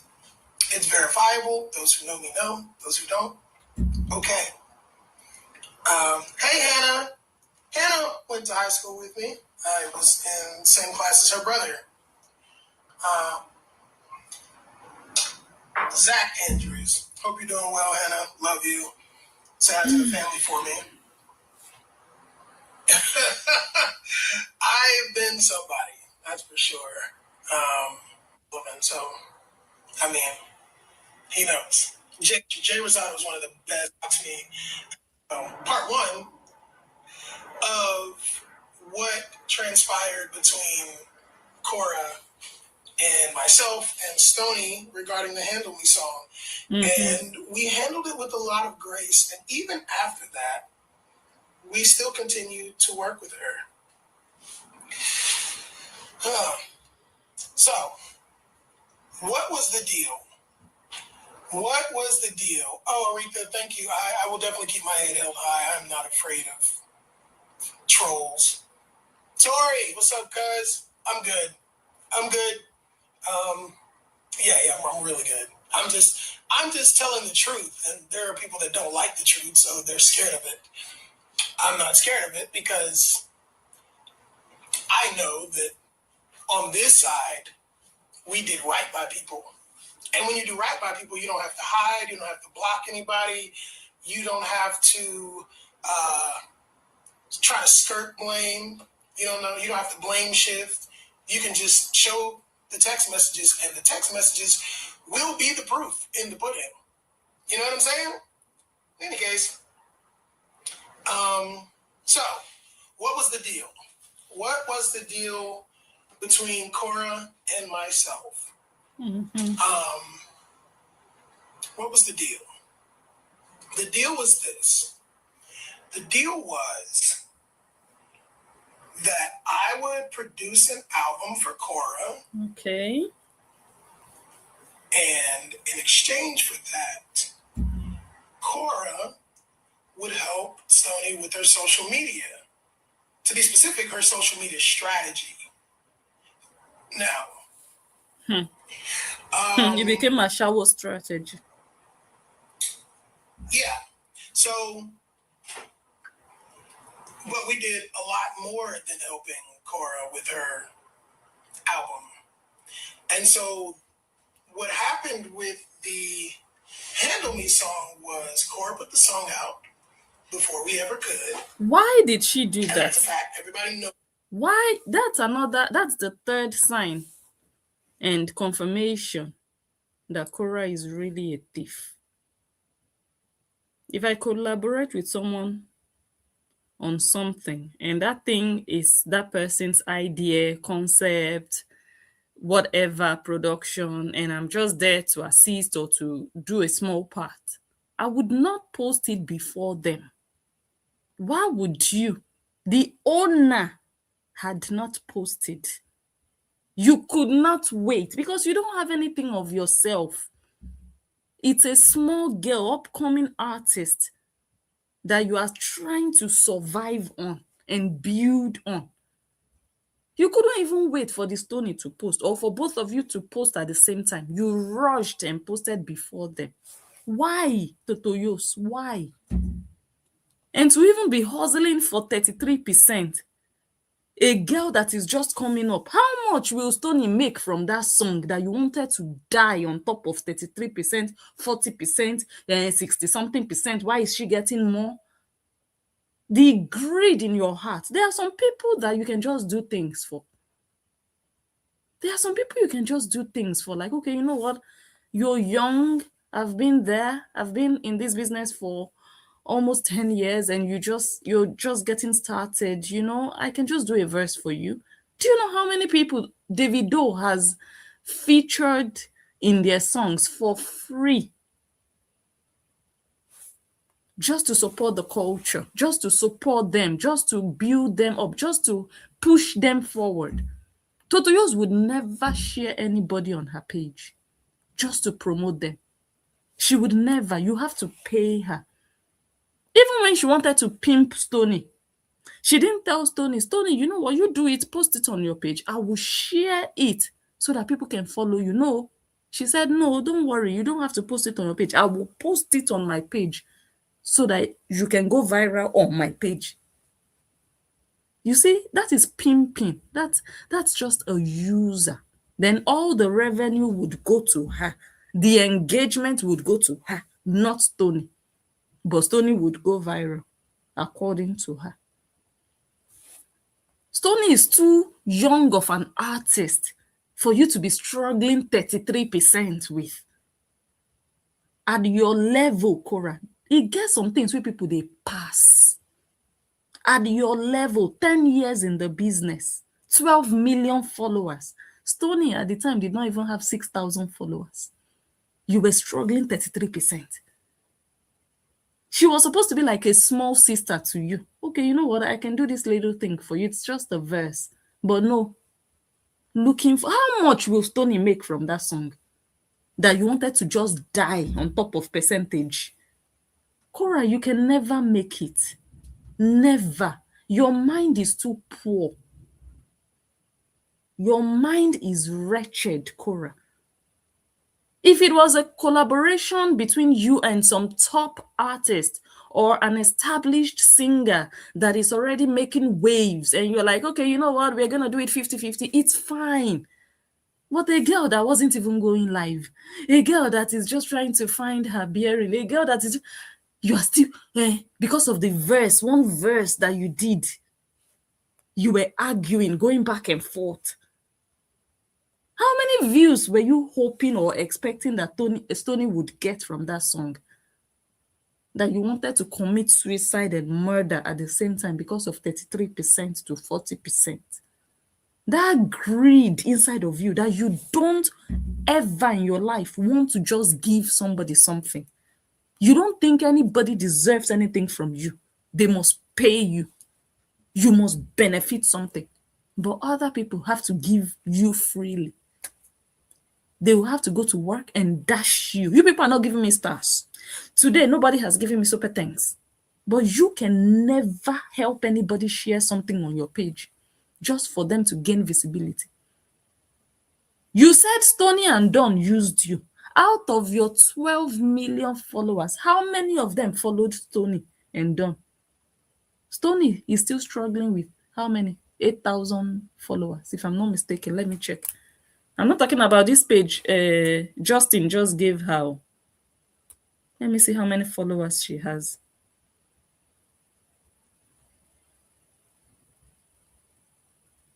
7,500 followers. Korra Obidi, you should be ashamed of yourself. You're a failure. Anybody counting on you that they will make it through you, that person is a failure also. Because nobody can make it through you because you have not even made it. Out of 12 million followers, you could not even get 10,000 of them to go and follow Stone. Out of 12 million. So how did these people actually use you? I want to know what they benefited. Out of 12 million, you couldn't get 10,000 people because she already had some followers before you came along. Now she has 7,005. Out of 12 million. And you said you were sharing them every day. You were tagging them every day. That means you are not an influencer. Nobody should ever pay you and waste their money. Because you can attract people to people. You can sell a market. You will only use prostitution. And that one doesn't sell all the time. Because people will only watch and just, okay. But that market people want to sell, you cannot use your prostitution to sell it. You're too greedy.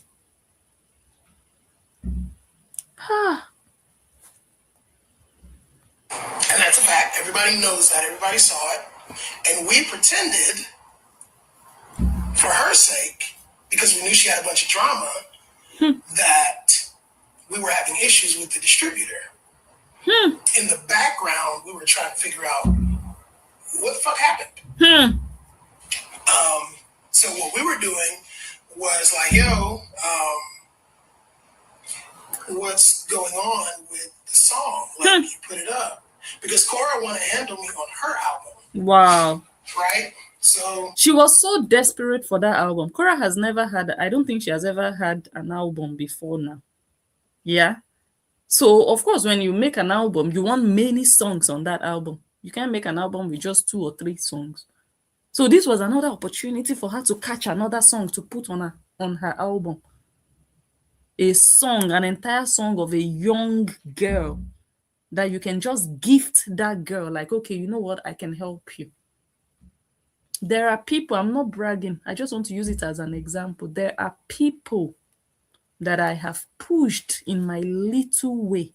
Today, I can boldly and proudly say that some of them even have more followers than me, and I'm grateful for that. It costs you nothing. I'm talking about people who they would maybe go live or post something. They would have 3 views. I'll be like, you know what? I'm going to share you. I'll share you out. They don't even need to ask me. Happily and gladly, I'll be like, what can I do? I'll share them out. Tell, oh, guys, can you follow this person? Today, I'm so happy to watch their pages. Some of them have even more followers than me. For me to now say, how much are you going to pay me? Imagine someone with 3 views. I would now say, hey, if I share you out, you will give me 20%. How much will that person earn? How much that I will now start struggling with that person? You have to give me 20%.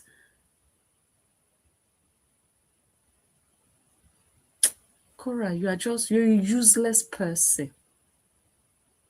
There are some people that you will see that, okay, this person is struggling. This person is just trying to come up. Just gift them that. It costs you nothing. Just share them or encourage people to follow them or watch them.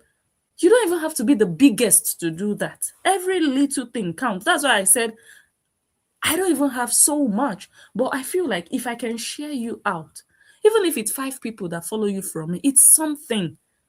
I'm not going to say, no, you have to pay me. Okay, what am I going to gain sharing you? But this Totoyos, that little song upcoming Stony made, Handle Me, Totoyo still wants to claim it for her album. Somebody that claims she has been in the business for 10 years. Kora, go and bury your face in shame. This is too much. Stony should be the one trying to get from you. She should be the one. But no, you were still milking a baby. You were still milking with all your experience in this industry. You were still collecting from somebody that wasn't earning. I don't think Stony is making so much money from music. I don't think so. With all your millions. Is Stony living in a 1 point something million dollar house? Kora, you are just a useless human being. You are not a good person. You are a parasite. You are a user. You suck from people. You suck them dry. And that's why you will always meet this kind of Waterloo. That's why you will always meet shame and disgrace like this. That is why you will meet people and the friendship will never last. Because they will feel like they will discover who you are. The friendship will never last. Because you will always show your character. So bad. Out of her own selfishness and her own greed, You see? she wanted a song on her album. And even though Stony and I sat with her, we actually shot kind of a mini video with my camera, by the way. We actually shot photos for it as well. Thank you, Tina, for 500 stars. I appreciate you. We shot photos for it. She made the selections that she wanted because we wanted to give her that grace. Even though we did all of that, and wrote her a bio that she was satisfied with for the song that they could both post, she decided to do her own thing, her own way. Wow. She's not a team player. Now, right. So, and to that point, here's the thing. Regardless of how many streams Handle Me has, big artists steal songs all the time. What's up, John? Big artists steal songs from small artists all the time. Everybody knows this. That is not a secret. That has never been a secret. And to those of you who don't know, Travis Scott, because I've talked to the people that actually signed and found Travis Scott. Travis Scott had under 500 views on his songs when he got signed. So our deal with Kora was that we would help her and she would help us. That she would actually help Stony. I got nothing out of the deal, right? With the exception of her helping Stony.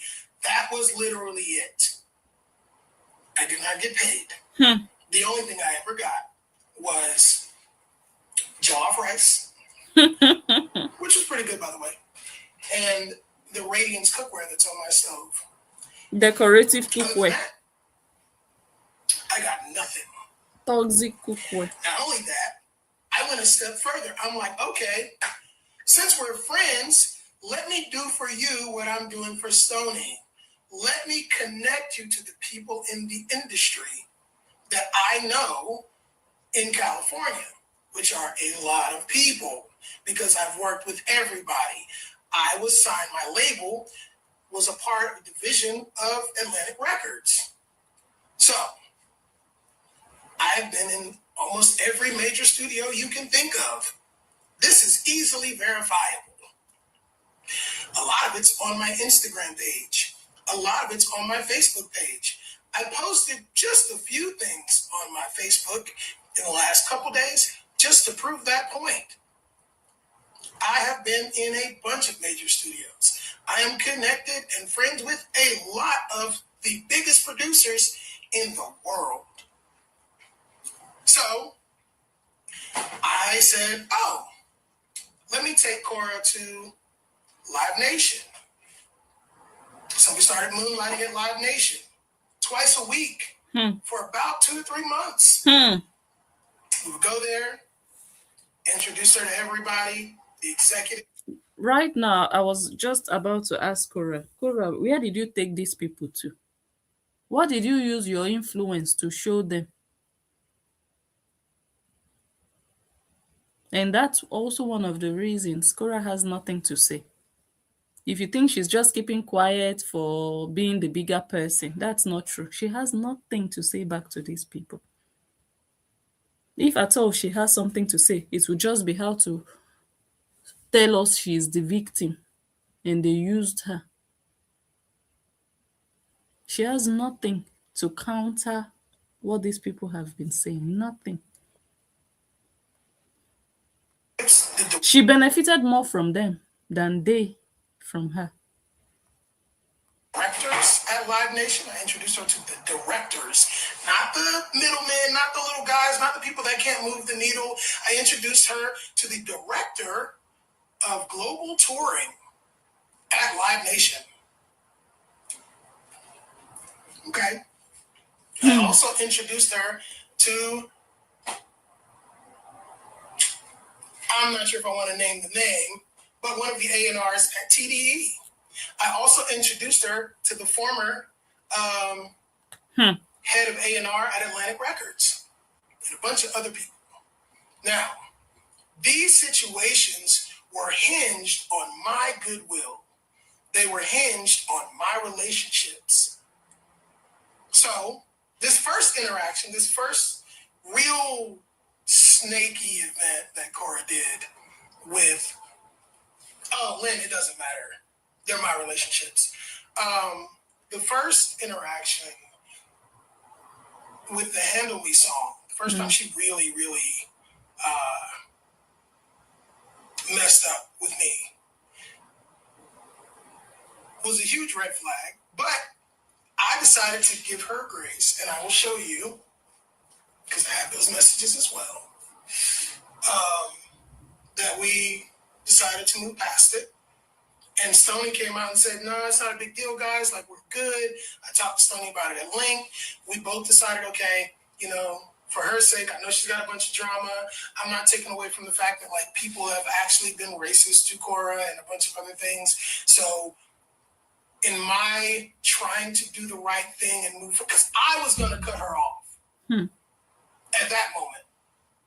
I was already mentally done. But for the sake of all parties involved, I tried to keep the peace, try to work it out. Stony and I talked about it and said, okay, like, you know, I was like, I believe that other people, like, people deserve a second chance. Everybody deserves a second shot at grace, right? Everybody, I think. People mess up, they do things happen, they get in their head. Maybe you don't know the industry the way you think you do. Cool. All right, bet. So we move forward. We tell everybody that the song, it was just a hiccup with the distributor, not a big deal. We're going to move forward. And she, as she's doing right now, kept quiet. Cool. She kept quiet. So then, my boy Lottie hits me up about the Justin Bieber. Okay, there we go. My boy Lottie hit me up about the Justin Bieber basketball game. And, like, he invited us because we were doing some business. That's the guy who, if you guys recall, if you were watching, the day that we went to that big building and they had all the products and they were showing us around, it was a high-rise building. Same day, we were trying to do some business for Stony with merch with my boy Lottie, who also happens to be Nigerian. Everybody following? Good. Keep up. They might be. It's fine if they report it. What are they reporting it for? It'll be back up anyway. I don't care. The truth can never be a diss. So, that same day, Lottie gets me the information to get into the Justin Bieber basketball game, which Justin Bieber didn't happen to be there that day. Whatever. We go, we have a great time. It's a basketball game. They got a bunch of stuff going on. They're live streaming. There's a bunch of influencers there. Whatever. You guys saw the videos, saw the pictures. Cool story. But that day, what happened? Okay. So she rides the bull. They both ride the bull. Kora does her thing. They say, "Oh, you won this thing." They humiliated her, basically. So you guys know. They How did they humiliate her? Did he ever explain that part? humiliated her on the bull. It is what it is. If you saw the videos, you'd probably be disgusted. But I digress. She just always puts herself in that position for people to just treat her like some sex object, some rag.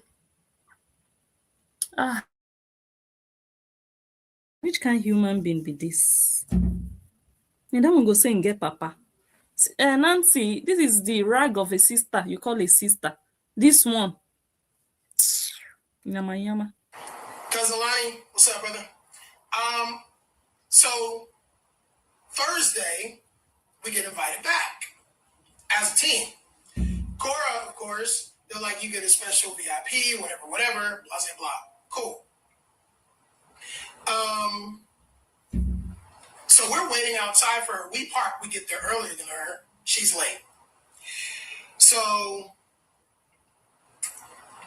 Stony and I are standing outside. I call her. I'm like, "Hey, where are you at?" She's like, "Oh, I'm on the way." All right, boom. We hang up. The line is crazy. It's like around the block. So then I see her in her car driving by. So I call her again. "Hey, what are you doing?" "Oh, I'm here. I'm just about to park." Cool. In that moment, she decides, because we're still standing outside waiting for her. I don't hear anything back from her for like 10 minutes. I'm like, it doesn't take that long to park. There's definitely parking. So I call her again. She's like, "Oh, I'm inside." I was like, "What do you mean you're inside? We told you we were waiting for you outside. So you went in without us?" She's like, "Oh, yeah, no, I thought you guys were inside. I'm already here." I was like, we were supposed to go in as a group. We were supposed to go in as a team. Because this whole time, I'm trying to build a team. Not only am I trying to build a team, I'm trying to build a team around her. I introduced her. If you guys remember I don't even know the name of the song, the construction one that she did or whatever, the construction song. It's like a construction. She's doing all these different jobs. I connected her with my video guy. He did it for like a quarter of what he normally shoots for her because of me. Just by the way, throwing that out there. I digress on that point. I also got her pictures with Emma. Y'all remember Emma at the party? Yeah. I don't know anybody though. Whatever. She said she didn't have a videographer. I'm connecting you with qualified video people who have degrees in this stuff, who actively work in the industry out here. Anyway, I digress on that point. She left us standing outside. So I hit on my boy Lottie, and it's crazy at this point because everybody's there, and all the celebrities are trying to get in, and all the regular people are trying to get in. Blueface is there, and Wiz Khalifa's there, and a bunch of other really important people. Scott Storch, my boy Super Ray. Shout out to Super Ray. Super funny guy. If you don't follow him, and Kora is just in the mix without me. I get inside, and my boy Lottie, again, he's Nigerian. He's like, "Bro, she left you outside?" And I'm like, "Yeah." He's like, "Bro, don't trust her. I don't trust her." He's like, "I don't like her." He's like, "I'll work with Stony, but I'm not doing any business with her." Wow. That's a fact. Totoyos, you are cursed. That is what you will be carrying on your forehead everywhere you go. Kora will be the everywhere you go. You will not find favor. You don't even have favor. All these ones they are doing online. They are giving us stars. Oh, child of grace. They are giving us stars. Oh, that is what mean for to them. You've made it in life when they are giving you stars. You think you have made it in life when they are giving you stars online. How about in real life? Korra, everywhere you go, no, you are smelling.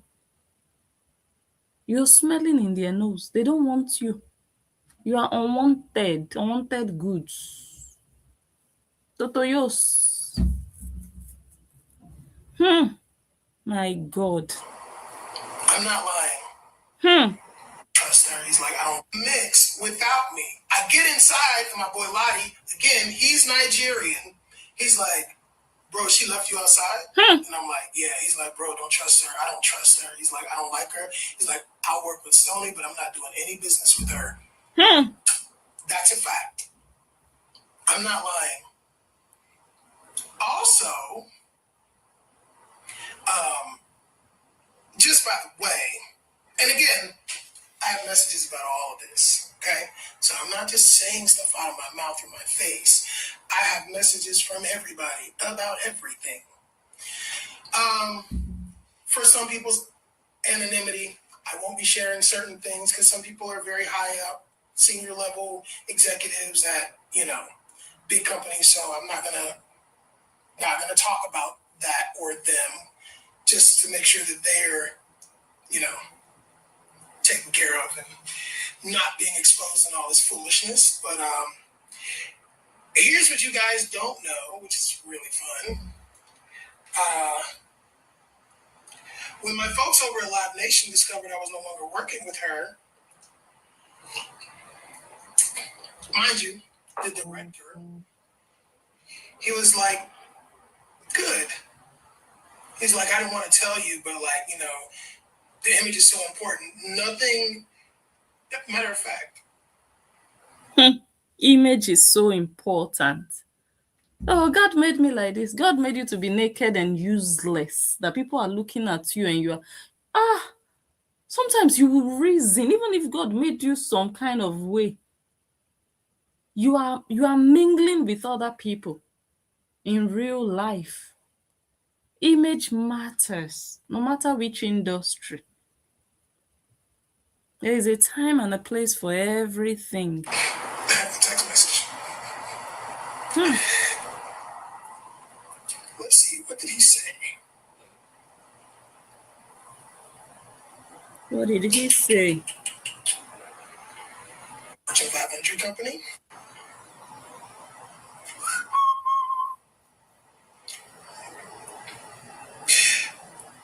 In the exact words of said executive at the Fortune 500 company, let's definitely meet soon. Glad to hear you're being selective about artists you work with.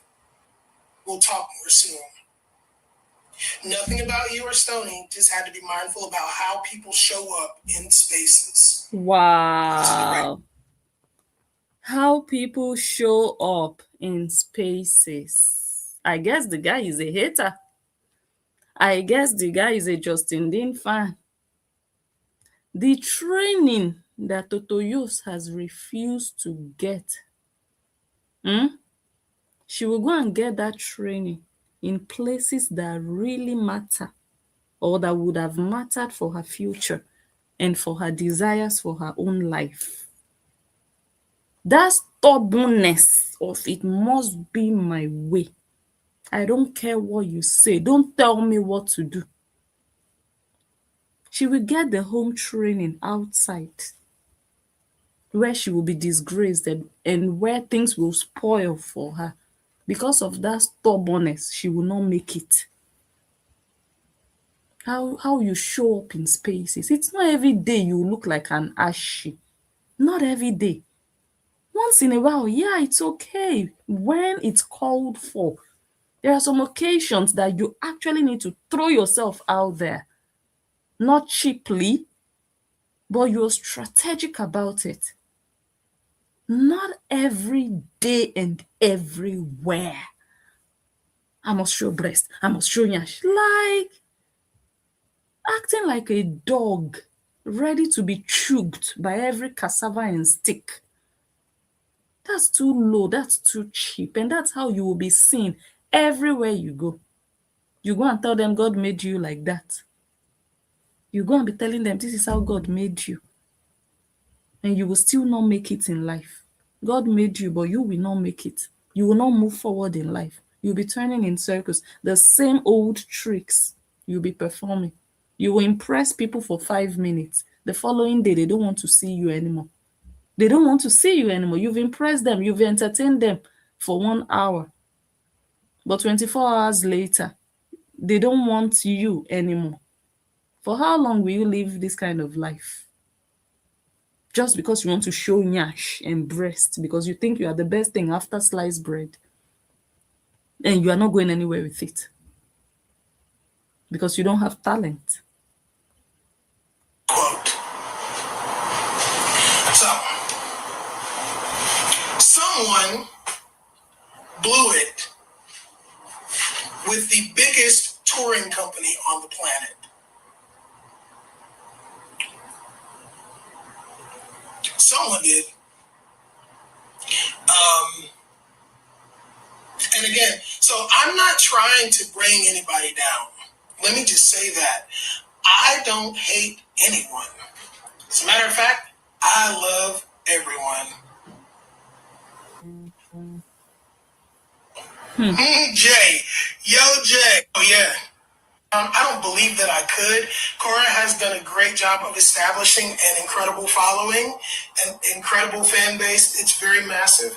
That's great for her. I love that for her. I'm glad she can support herself and her kids, and I would never take that away from her, especially for the children's sake. Absolutely not.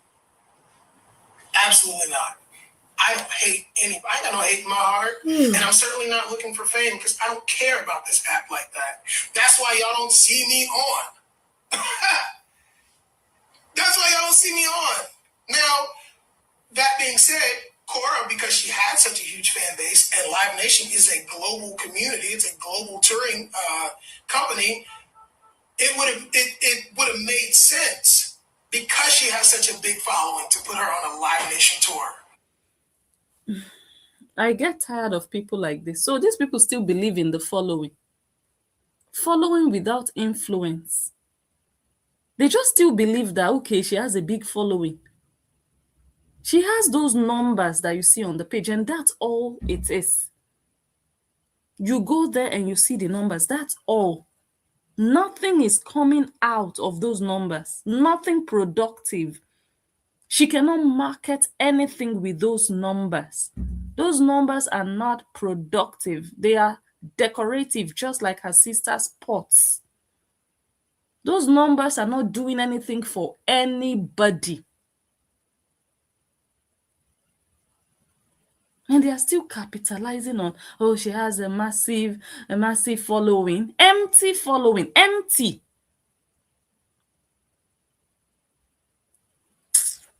People are so shallow in this life, eh? And a lot of y'all don't understand how building an artist works. Stony doesn't have the leverage yet to do that. We both knew that, and we talked about that. Me and Stony.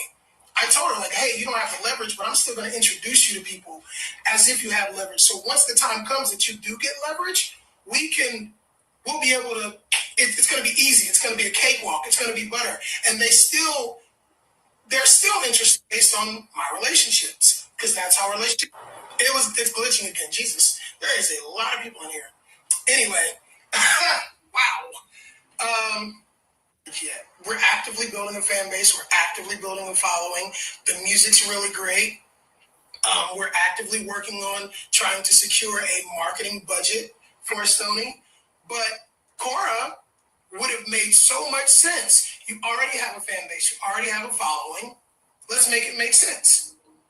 I can't make them like you, though. I can pull some of the strings of my relationships to get you in easier. But guys, this is Los Angeles. There's a lot of people out here with big followings who can't do the things that I do, who can't get into the rooms that I get into. because relationships matter more than your following out here. Hello. Yeah, I know it's glitching. There's drama. People don't try to use the people that they're close to. And listen, hey Patricia, guess what? I believe that as Korra. That doesn't mean people don't make mistakes. That doesn't make people not selfish. That doesn't mean people don't try to use the people that they're close to. God has us all if you believe Exactly. in it. That does not make you right. That does not make you an angel. The truth is absolutely not hate. The truth is not disrespectful. It's not me hating on her. It's not trying to get 5 minutes of fame. Like, listen, okay. Let's just make this an example.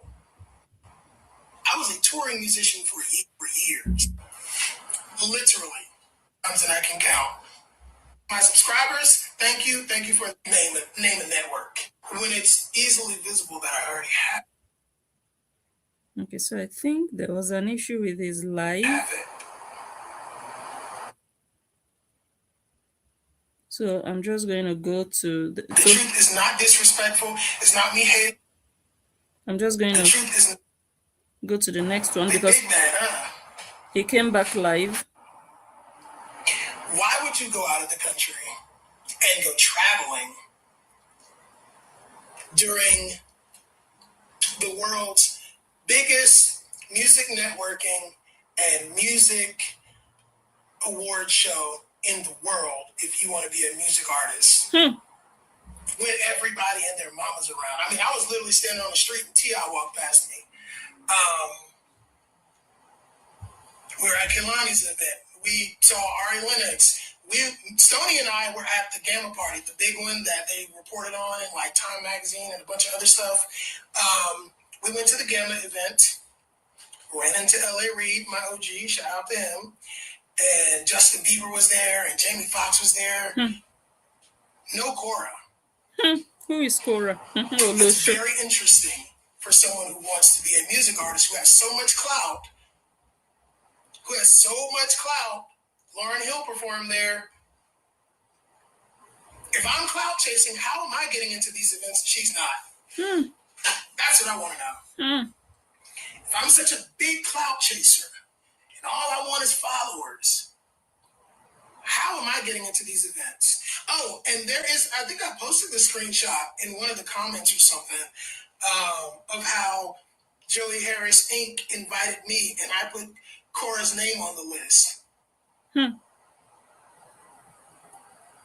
mean, the evidence speaks for itself. Who was using who? Because I didn't get paid. If I got paid, show the proof of payments. Show the payment stubs. Show the Zelle or the Venmo or Cash App. Show the transaction. Show the cash receipts. What did you pay me? What did you pay Stony? Where's the payment? If I was such a big user,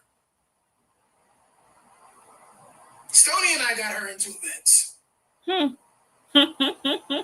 For sure. Smaller artists, 5,000, 6,000, 7,000 followers. Taking the bigger artist with 12 million followers into events and putting her name on the guest list because nobody knows her in the industry where it really matters. It's on Facebook. You people are saying, you people are jealous of Korra. Facebook, that all of us have pages. We are jealous of somebody who also has a page. Oh, she has 12 million.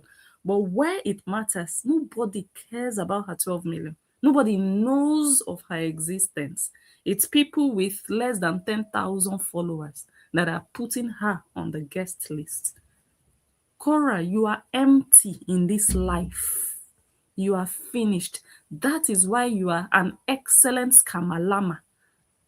That's why all you know how to do is to scam people out of their hard-earned money. Because in the real life, you are not excelling. You're not known. You're not recognized. But online, you are good at taking and taking and taking from people, milking them to enrich yourself, to have more and more and more and more, not thinking about other people. You don't care if they give you all their money. You don't care if they empty their account. You don't care if they enter debt and have to start to pay back.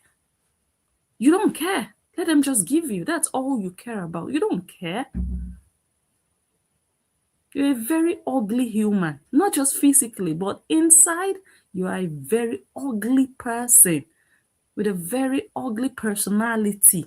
You're a pretender. Look at the things Stony said. How that's how I make my money. I'll just make them think they know me. I'll just show a video of me when I wake up. That will give them an impression that they know me. And when they feel that way, they find it easy to give me money and support me. That's just you. It's just nothing strange in what she said. Nothing new. Let me just say nothing new to us. You're very calculative. You know what you are doing. Everything for you is a strategy. It's a game plan. And see, people are seeing through you. People are learning you. They are understanding you that you're a thief, a con artist, a user, a manipulator. These people, they don't know you that long. We know you at least for 4 years. Some people even know you longer than 4 years. These people, they know you less than a year. But look at how they just immediately can tell how your small brain works. Thief. Name one event she got me into. Name, besides Stone Boy, right? Because I will give her credit for that. But here's the thing: she didn't want to go. She thought it was some stupid thing. She thought it was she was like, oh, it's some small radio interview. It was Sway in the morning. I'm like, you're so uneducated about American hierarchy of the music industry that you don't even know how big Sway in the morning is. Oh, let me tell y'all this story. I love this story. The Maxwell story. That's a good one. Okay, so the Maxwell story. So the day that she met Maxwell, LL Cool J, and Omar Gooding. Same day. And I had to pull her to the side and be like, yo, if I introduce you to somebody, it's because they're important. I'm not going to waste your time introducing you to people that don't make sense for you to get pictures with. Okay, here's what happened. We're at the Salt and Pepper event, the one that Joey Harris invited me to, right? So Joey Harris manages Janet Jackson.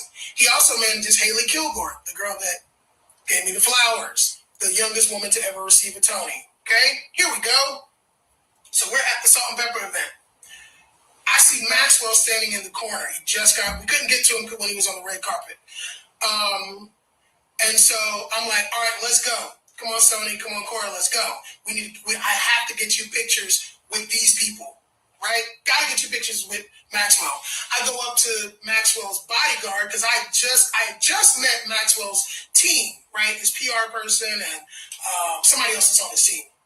So I tap Maxwell on the shoulder, which you ain't supposed to do. You're not supposed to be touching Maxwell in a public space. You don't know that man. I didn't know that man, but I did because I'm a good manager, right? I tap Maxwell on the shoulder. I'm like, yo, would you mind taking a picture with these two women?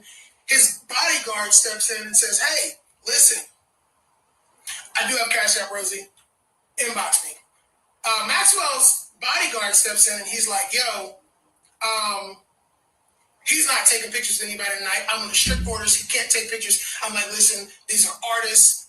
They're on the come up. Would love to just get them to take a picture. Maxwell's like, it's cool. I just need to order drinks for my team. Once I do that, thank you, Cotton Candy. Thank you so much. He's like, I just need to order my drinks for my team. Once I do that, you guys are good. He told his body man to stand down. I got you. Thank you, Lorraine. So I'm like, cool, Max, appreciate it. Kora's standing there like this, literally like 3 feet away from Maxwell.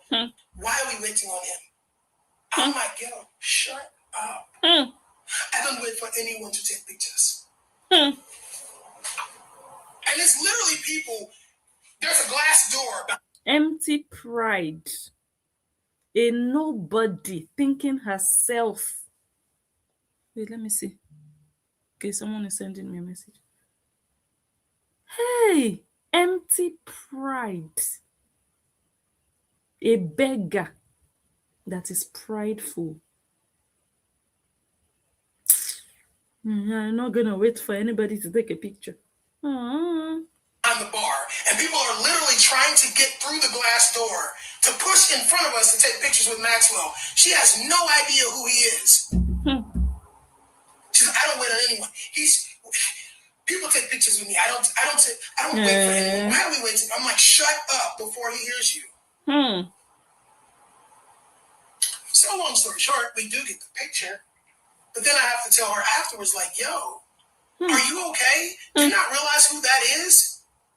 The guy that's saying Pretty Wings shoots, like, the guy that's like almost equivalent to Prince, who people line up around the block to see and meet.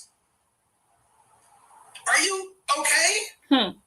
I'm not introducing you to nobodies. This is a whole celebrity event. It's an induction into the Rock and Roll Hall of Fame. You're not just anywhere. Anybody here is somebody. And nobody knows who you are. Hey. To that point, let me make a statement here. My God, this guy has finished the master of the Korean cult. Nobody knows who you are. You can come online and do your bragado on Facebook. But when you go outside, you are just trash. That is very important to the story. Kora arrived late. I was ready to go. I was upset because I don't like staying at events for very long. Stony knows this. I absolutely despise waiting in lines and staying at events for too long, especially if I feel like I'm not being productive. Anyway, Kora decides she's going to show up late because she's in her head, I don't want to go out. I don't feel like coming out. So we're waiting there for her for like 2 hours. Just by the way, the red carpet is shut down. They're like, nobody but A-list celebrities are coming through. Mind you, Tyrese is there, LL Cool J's there, Maxwell, Salt and Pepper, a bunch of other people. I have to go up to the people because nobody knew who Kora was.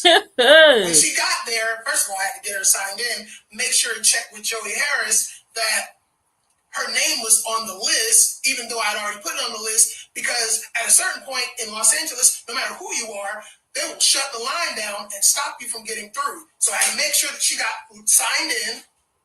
And then she was like, oh, I want pictures on the red carpet. Of course you do, now that you realize what kind of event this is. I digress.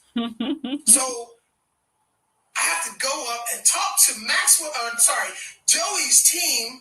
I'm like, hey, I'm here at the behest of Joey Harris. He invited me here.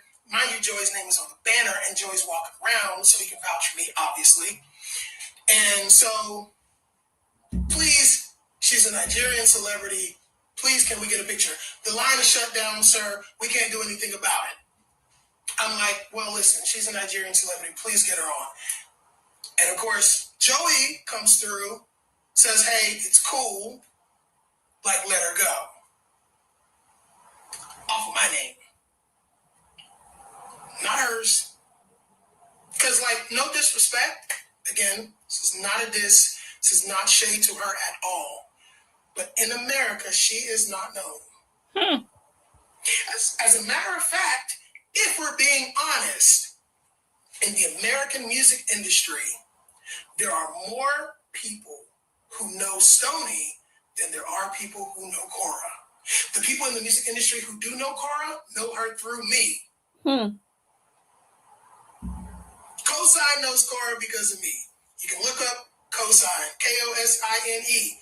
I think he's 15 times Grammy nominated, multi-platinum. I think he's got a couple Grammys, worked with Kehlani and Rihanna and a bunch of other people. And I have videos of working with Cosign, by the way. I have a picture and a couple other things. We worked on the Rihanna album together. I digress. All evidence that I can prove.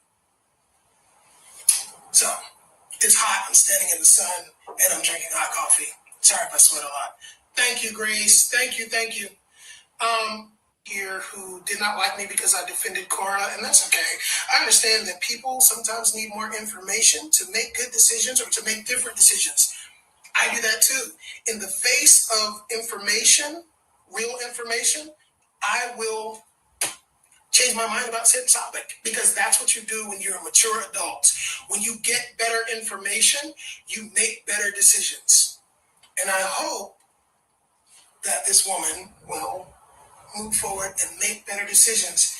In any case, I think it's a very scummy thing to try to rob a young woman Armed robber. who's literally just Korra Obidi, come and sit down and listen to how you're an armed robber, a broad daylight thief. I need to cut this part.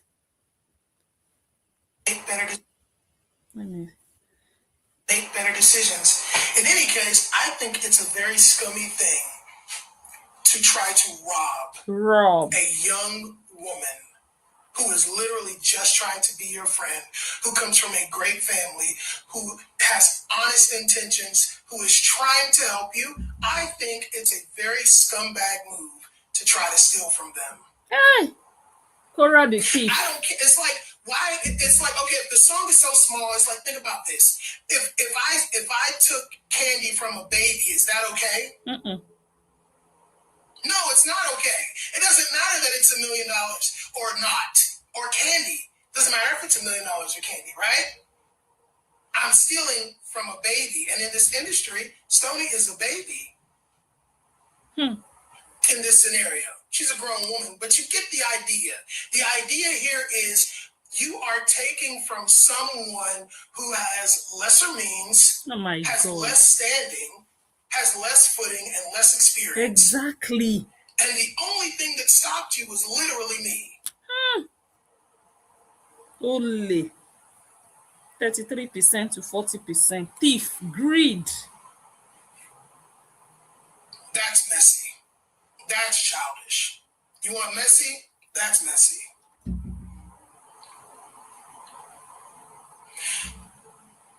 So, I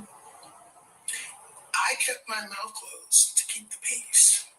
This is how Korra Obidi got exposed.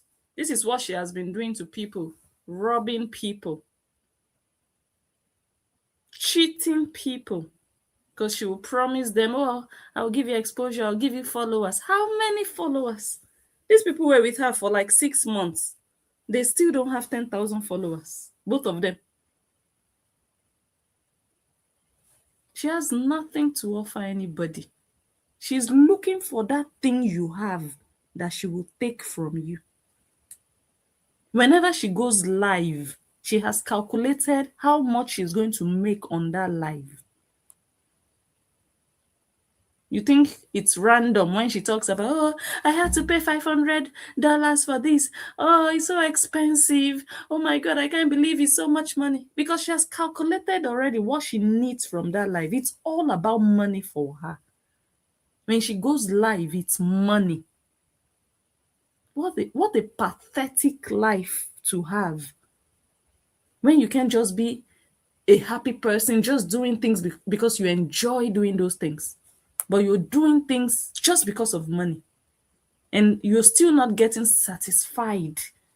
You're not deriving satisfaction from the money you are making.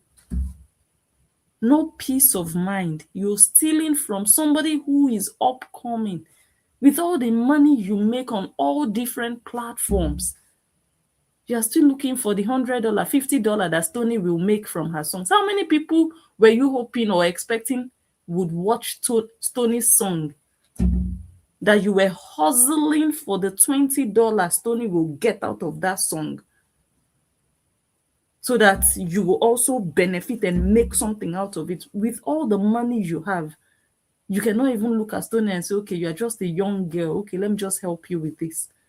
Agbaya, as old as you're, almost 40 years old, is Stony, small girl that you are. My goodness, enter house with shame. Empty vessel. I'm just carrying air up and down. But those who know me, and there's a bunch of you on the stream, y'all know I don't give a damn about keeping the peace. I don't care about keeping the peace at all. But I did it for Stony because she wants to keep her image a certain way. And she is really trying to make it in this industry. And she wants to make friends. And she cares about people genuinely. As do I. I absolutely care about people. But I only care about you to the point that you're not harming the people that I care about.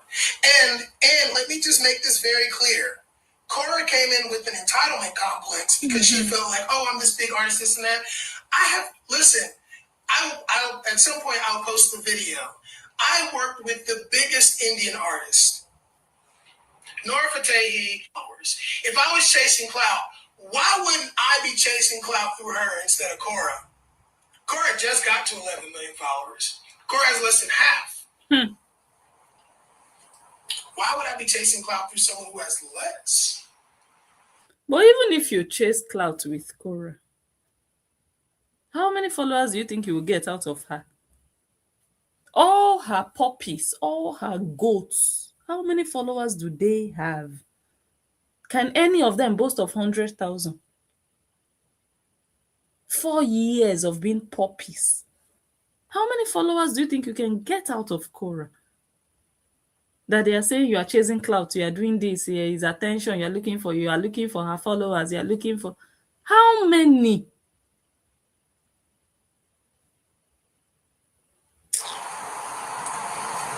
Anyway, thank you for 500 stars, Charmaine. I appreciate you. Yeah. What is this, Charmaine? Guys, I appreciate it. I am not shy. I defend the people that I love. Always. I have no problems with it. And will continue to do that. I will always be this way. I've always been this way. So there is this video circulating where Totoyo said she has never had anybody come to her house. That was the period of she trying to win the hearts of Stony and Dawn, for them to see her as this vulnerable African girl who doesn't have friends, who needs them.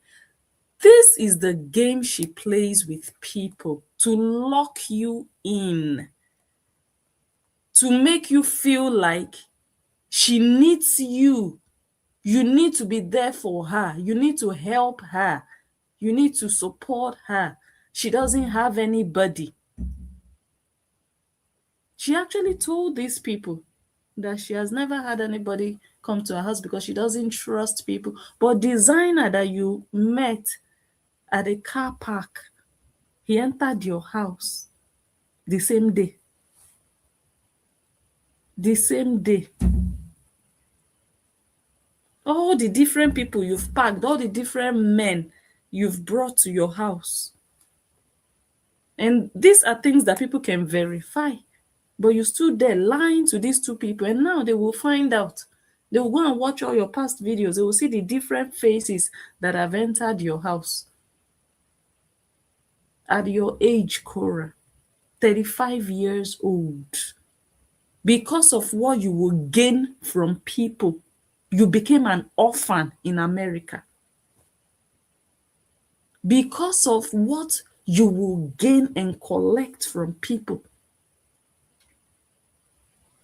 you started to claim other people's mother as your mother, other people's father as your father, other people's daughter as your sister.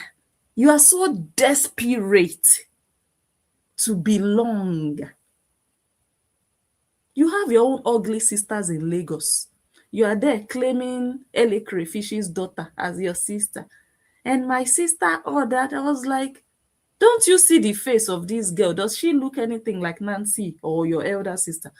You don't see her nose? My mother ordered fish. My father ordered. You have a father in Lagos. But because of your opportunistic character, you became an orphan. So that they will feel like you are so vulnerable. You need them. Let them embrace you. Let them take you along. Korra, you are such a pretender. You are the kind of person that will marry somebody just to get your citizenship. You would tell them, I love you. I don't have anybody. All these different men in the past, they've only used her. They will use her. They will sleep with her. They will rape her. They will not love her. She doesn't have love. Then you as a man, like Justin, you will now feel like, oh my God, let me love this girl. She doesn't have anybody loving her. You will now pour all your love on her, not knowing that she's just acting. She needs her citizenship. The same way she acted to these two people. Oh, I've never had anybody come to my house. You two, both of you are the first set of people. Making them feel so, Korra, you're such, this girl. Master manipulator. Korra, demon. Satan's side chick. So, hey, if you're defending Korra for stealing from someone who has less, who doesn't have the Korra the thief. Korra the content thief. Caught red-handed. This one is not hearsay. This one is not, how do you say that? Mashing up screenshots of nothing that looks like nothing. Something that looks like a match that it comes up when there is a dispute issue in content. No, this one is whole her thief, broad daylight. She's a thief.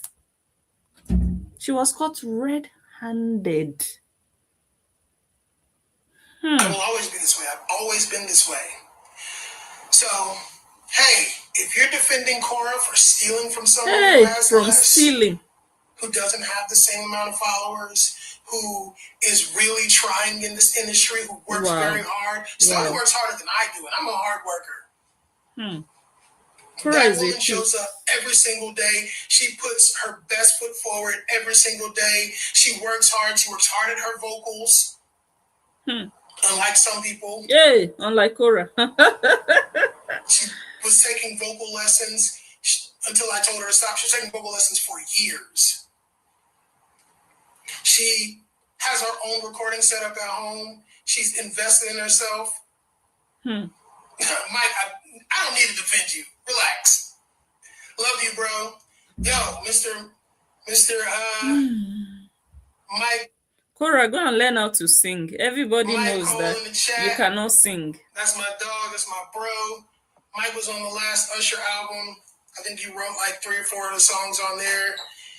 He's worked with everybody. He introduced me to some executives. Shout out. Who am I chasing clout from? I don't know who shows up in her live stream because I don't pay attention, but I know who shows up in my live stream. Anyway, so if you are defending someone who's trying to steal from... That thing is loud. Korra the thief. Anyway, so if you are defending someone who's trying to steal from a young artist on the rise, that makes you just as much a scumbag. Hey, as Korra. Delia, shout out to you. Oh, God. Korra, you are a scumbag, a thief. I'm okay. A barao. We're both okay. Stony and I are okay. A criminal, a rogue. Stony's the one who received the abuse. And so it's really our story. And I'm going to tell it. Dorneless. You want to be acknowledged so bad with a name like Dorneless. Korra, how market? Name like Korra, That thing you've been feeding Justin Dean is what Dawn and Stony will overload your stomach with. That thing you've been doing to other people for years, that scumbags like you have supported you to continue to do. Now is the time for other people to do the same thing to you so that you will know how it feels. He said Stony is the victim here and she should be able to tell her story. Totoyos, you remember how you used to tell us your story? Story, story, story. It's time for the victim now. The way you said you are the victim of Justin, they said Tony is your victim and she will tell her story. That thing you've been doing to people, hey, God has reversed it. You must collect and feel it. You're a witch. You're too evil. Nobody should feel sorry for you. There is no sympathy for a wicked soul. Because when you have the opportunity to destroy someone, you use that lying tongue inside your mouth to damage them. You don't build, you destroy. Name one person you've built. Don't tell me your sister. Don't tell me you built your sister. Your sister used you and worked for herself to build herself. She used you to build herself. You did not build her. Your sister used your divorce, used your ex-husband to build herself. Name one person you have built, Totoyos. Name one. But I can name several people you have destroyed. Devil, ugly thing that you are, with a wide forehead, with hair that doesn't grow, looking like a man. That's why you are always naked, because facially, zero. So you are always bringing the eyes of people so that they will look at your body. You are throwing your breasts out there, opening your nyash, because that face,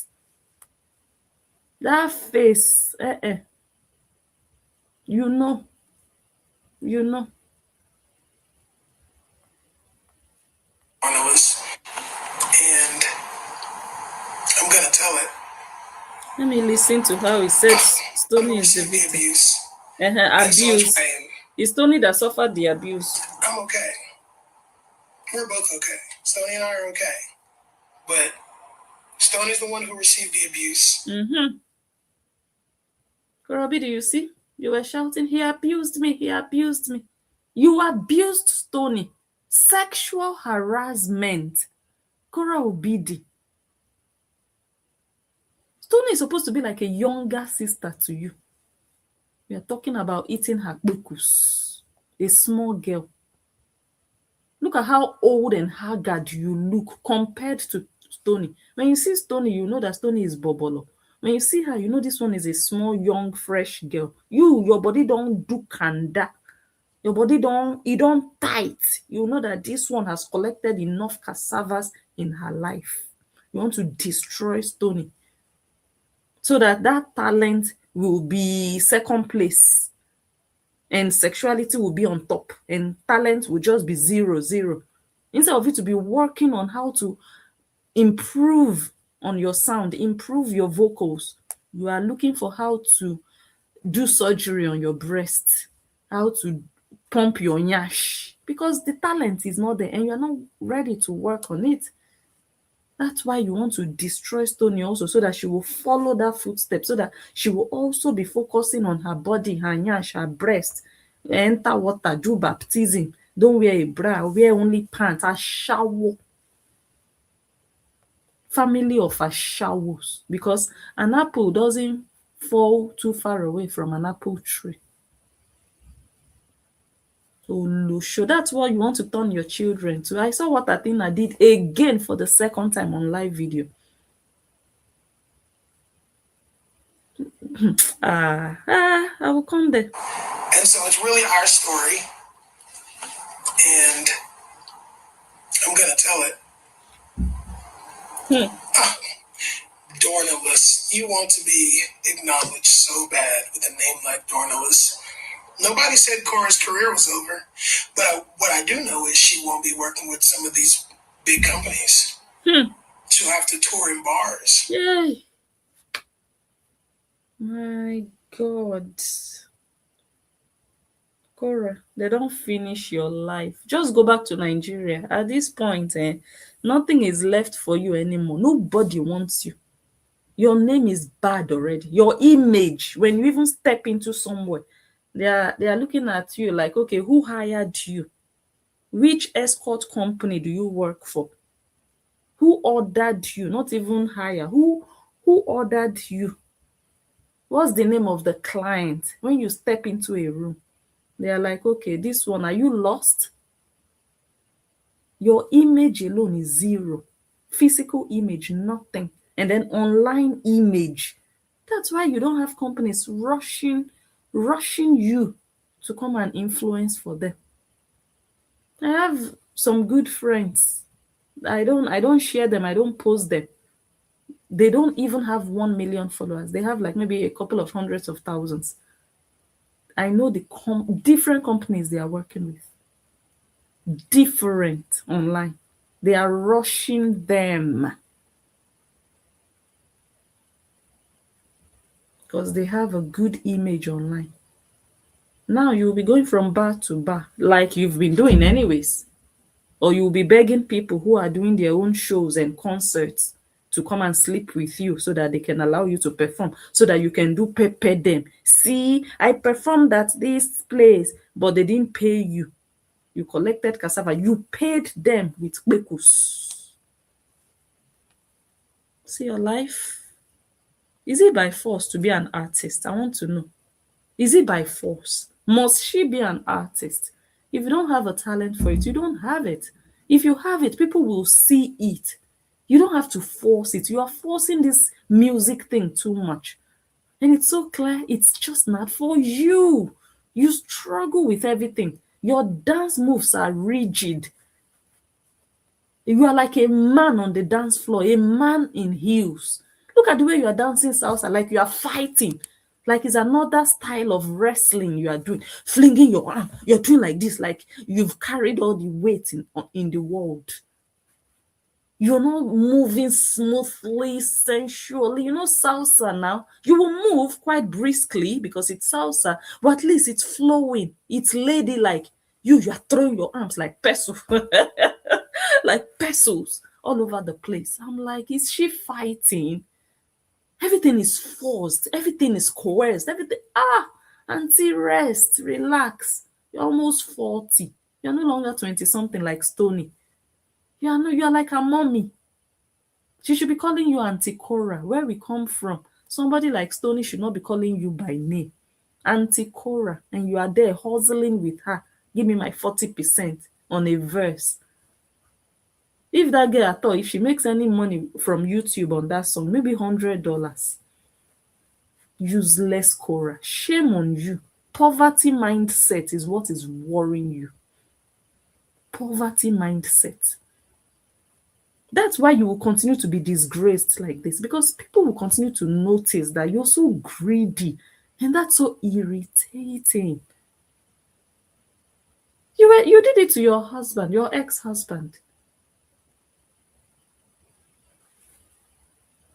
All the young influencers all over that you see online packaging their husbands. It's not like their husbands are more perfect than JD. JD is also not perfect. It's not like their husbands are more excellent than him. It's not like many of them, their husbands are more handsome. It's not like many of them, their husbands are more educated than him, that their wives are staying with them. No, their wives realize and understand the importance of togetherness, building together, and oneness.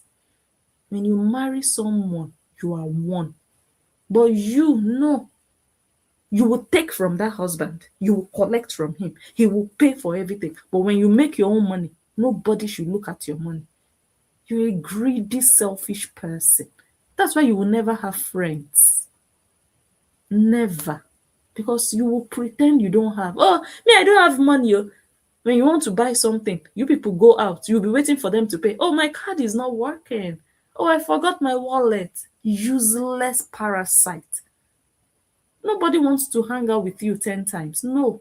Once, twice, they are gone. Unless they need something from you, like they think they will get followers from you. And at the end of the day, they will find out nothing is there. Even 500 followers, they will not get from you.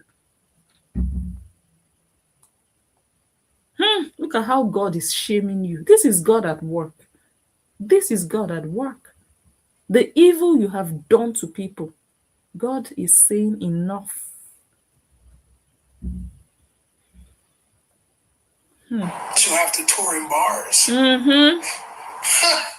That's what you'll have to do. She won't be doing that. And that's none of my doing. Let me just say that. I'm not that kind of vindictive person. I'm not vindictive. I am willing to talk about it. But I'm not vindictive. I'm not trying to block anyone's blessings. I'm not trying to stop anyone. I'm definitely not. But she's going to have to enjoy a bar tour or, you know, the few connections that she has, because the industry is not going to accept her as is. I mean, maybe they will. Maybe they will. So, anyway, God bless everyone. I hope you guys have a great day. So that was it for that day. We'll come back maybe on Sunday, or let me see. No, tomorrow is Friday. Okay, I have another live planned. We'll see. We'll see when we'll come back. Maybe during the weekend. So this is the shame and disgrace of Korra Obidi 2026. The year of reckoning. The payback year. The year of karma in action. Don and Stony are not the first people to experience such with Korra, but others have walked away silently to retain their peace of mind. But these people didn't walk away. They didn't walk away. Because walking away would give her the victory over them. And it would give her energy and courage to even do it to other people going forward. The same way people walked away before for her to do it to Stony and Don. And her puppies don't want Stony to talk. They don't want Stony to open her mouth to tell her story. But they want Otoyos to be coming back like a broken record, telling us the same story of 4 days postpartum for 4 years. They said it's not our business. She can tell the story for 100 years if she so pleases. But they don't want Stony to tell us anything. They said Stony doesn't have the right to tell us her story, her experience with Korra. If Stony had kept quiet, that would have meant victory for them, because that's exactly what they want. Silence. Don't talk. If you talk, we will expose your past. If you talk, we will do this to you. If you talk, this one will happen. If you talk. Imagine Stony walking away. That would have made them winners. That would have given the bullies the power over her for life. But she stood defiant. Like, do your worst. Then they can't do nothing. Now Stony has talked. Stony will go to bed and sleep jejely. She will wake up. Now we are waiting for the story. Stony's past. Come and show us Stony's past. Stony has talked now.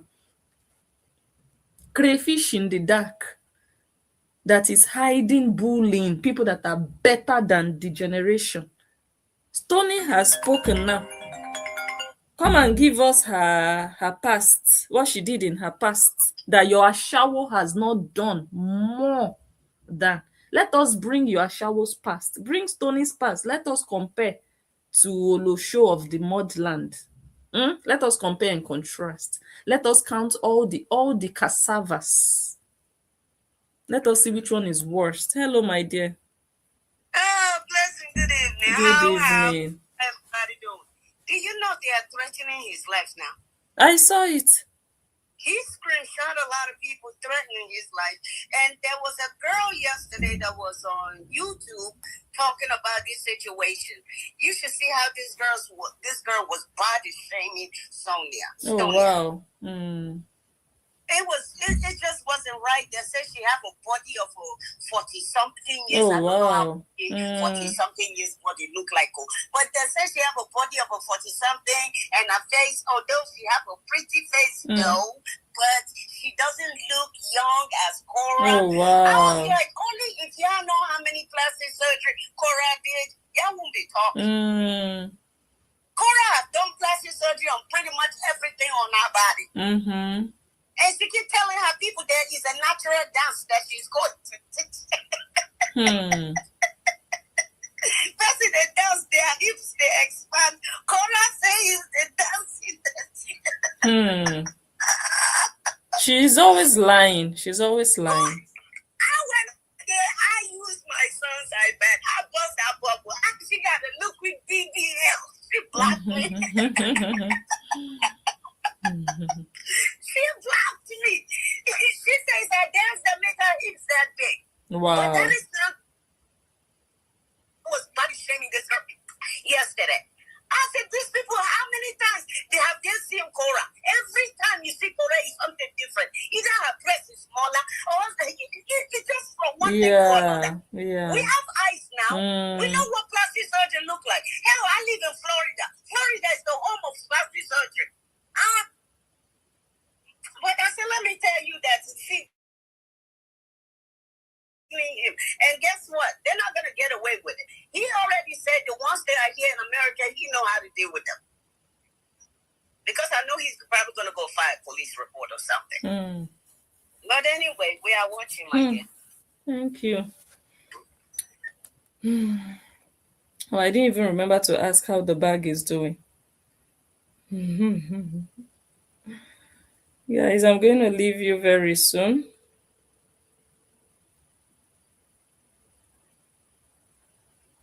Let me hear from her. I said I did not remember to ask you. I'm going to leave you very soon. Oh, reduce the volume. I said I didn't remember to ask you how your bag is doing. Where did you put it? Oh, my bag. Yeah. You want my dead picture show you? Yeah, send down now. Send down. Make her feed my eyes. All right, I will send her real quick. Okay. All right. Bye-bye. Let me see good things. Guys, we'll reconvene. Let's go for now. Let me see one or two comments. Thank you again, Vicky. I saw the super thanks. Thank you so much for that. God bless you. Someone says, I think after she couldn't upload, she used the one Korra had. Okay. Anyway, like I said, I don't really know how that works with all this music uploads on distro. I don't have a distro account. I don't know the limitations there. I don't know how it's connected to other platforms. I don't know. But at least it would be nice if they gave a clarification on that, because her YouTube channel also says Handle Me by Kora Obidi featuring Stony. Yeah, that's what Stony's channel says, not only Kora's channel. So why did Stony do that? It would be nice for them to explain to people who don't understand how it works, instead of only pointing fingers at the thief that we all know is a thief. Kora, the established thief. See how he loud. Kora, see how your own loud. It go viral. Very soon you go enter Niger blog. Kora, the content thief. You stole from Shakira. You stole from Heavy D. You stole from Tony Tetuila. You stole from which other one did they say? Bend Over or whatever. I don't know if that one, I don't know about that one. Anyways, I can confirm it. You understand? Thieving all over the place. And then you came and stole from Stony, a young girl. That means you can steal from the dead, as you are, Kora Obidi. You can steal from someone who is lifeless. a useless, talentless thief. Go and create your own. Go and learn how to sing. Start from there so that you wouldn't need to steal from other people who have done the work, who have paid the money to train their voices. You don't want to spend money. You don't want to pay a teacher to teach you, a vocalist to teach you how to use your vocal cords. You don't want to pay. Too greedy. Go and look for a male vocalist so that you will use your pekus to pay as usual. Because your money, no. You don't want to pay. That's why you ended up with Stony and Don in the first place, so that you wouldn't have to pay him. So that you will use your Ashawo style, Ashawo influence, instead of actual cash payment. Greed. But you are driving around with a plate number that says your name. How much do you pay per year on that plate number? But you don't want to pay to do something for yourself, to improve your own self and your skills. You don't want to pay. But you go and pay to pump your nyash. Useless girl. Misplaced priorities. Look at your disgrace outside. It's very loud. This one now, you can debunk it. This one cannot be debunked. It cannot be debunked. You are an actual thief, a confirmed thief. The guy said you robbed a baby. It's like robbing a baby. Armed robber. Korra Obidi. Song thief. Because you don't have talent. That's why you're stealing. So that you can make it. You're stealing from people who know the work. You don't know the work. Music is not for you. It's not for everybody. Just like acting is not for everybody. Just like marriage is not for everybody. No, cooking, being a cook, a chef is not for everybody. You have to know what you are good at, things that you're strong in. You have to know. You can't say, oh, because this thing looks good, because this thing will make me go viral and I want to do it. No. Or you think you know how to sing, you think you have a voice, but you are always squeezing through your nose. It's always a competition between your nose and your throat. The sound is squeezing between your nose and your throat. That's not singing. You'll be doing your face like you want to poo-poo. You're not even enjoying the song. You're not flowing. You're squeezing. You don't have any singing talent. Girl, you have a shower talent. Stick to it. Everybody knows you as an Olusho. Stick to that. And that's what you market. That's what you sell. Whenever you want to promote a song or a product or whatever you want to do, you always throw in your Ashawo Easy. You know that that's what you market. So why are you trying to enter industries that you have no business entering? Why? Why are you hurting yourself? Why? Why?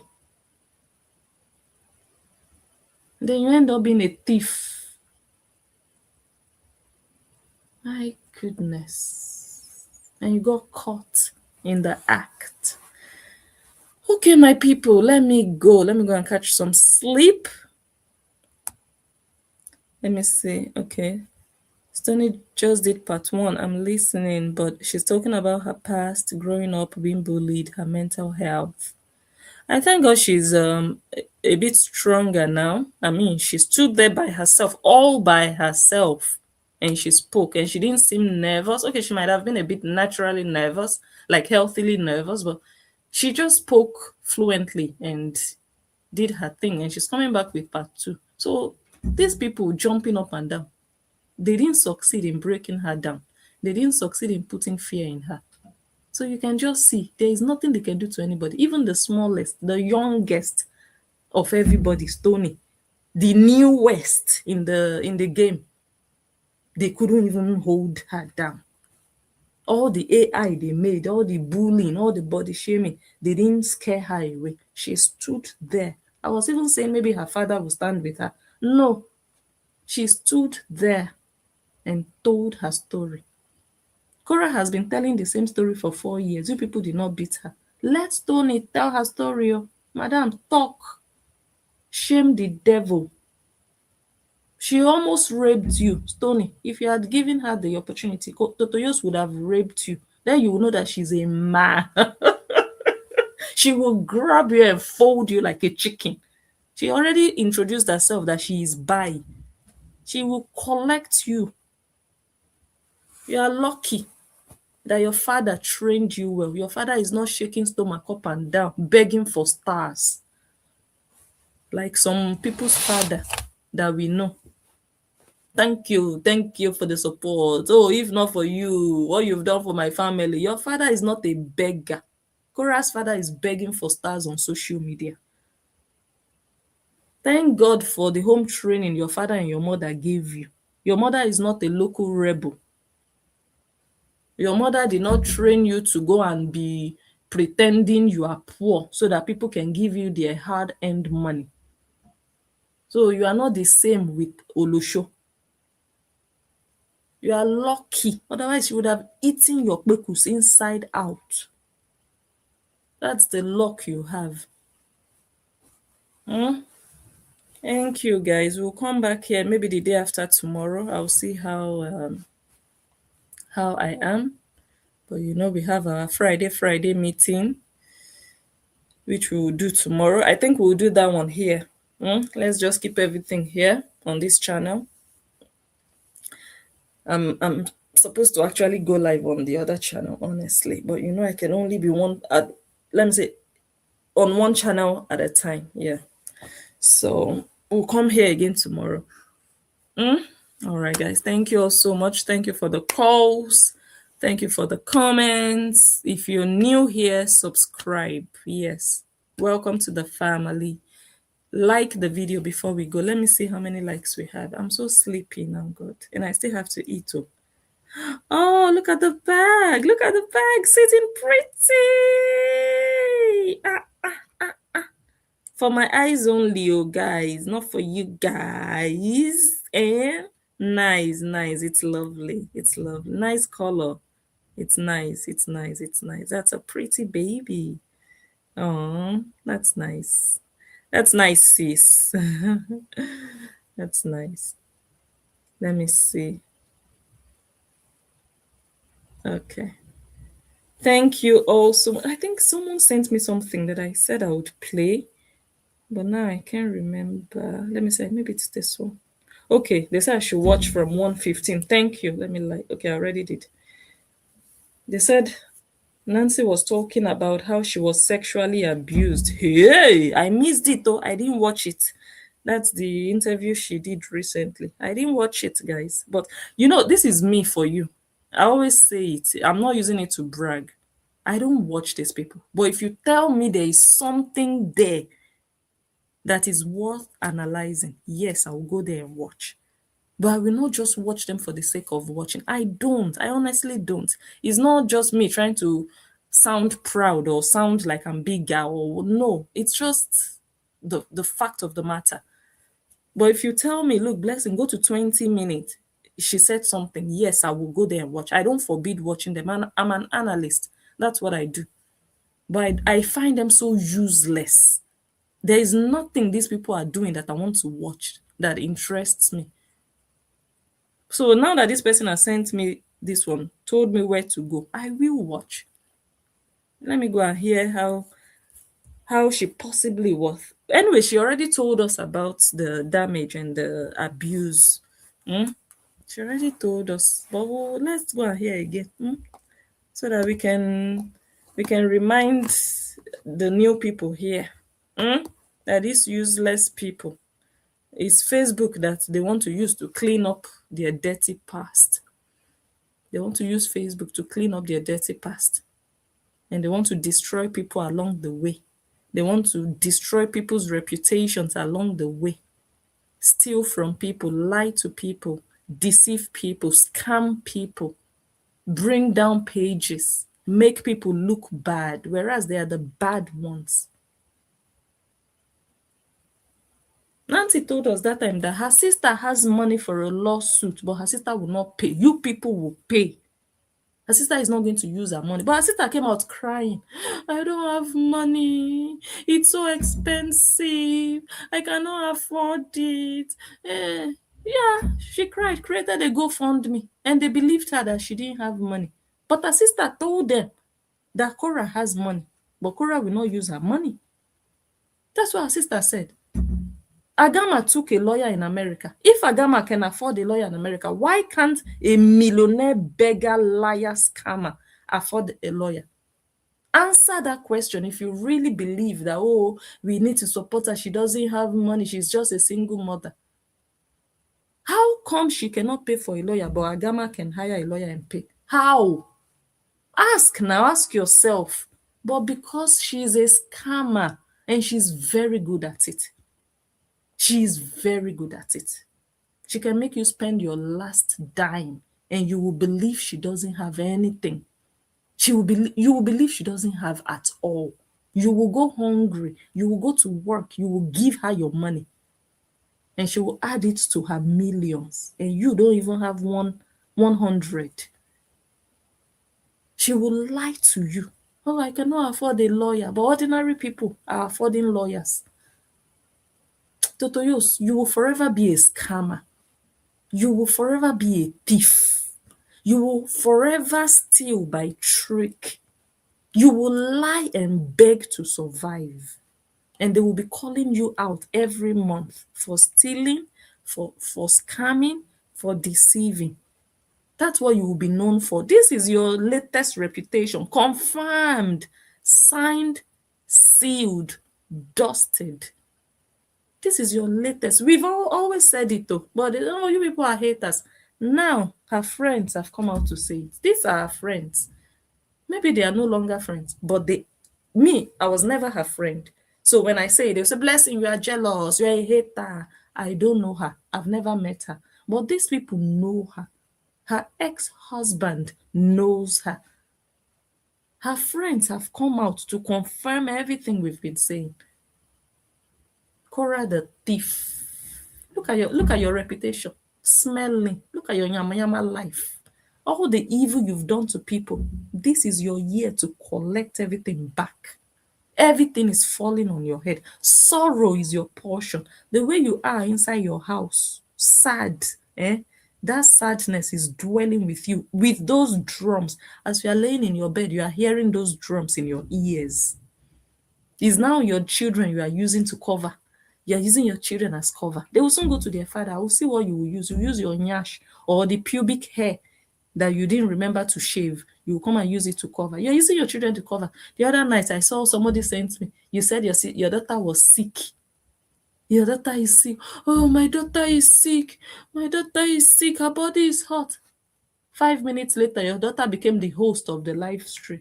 Your daughter was hosting and interrogating and talking and laughing. You are so useless. You are condemned in this life. Totoyos, you are condemned.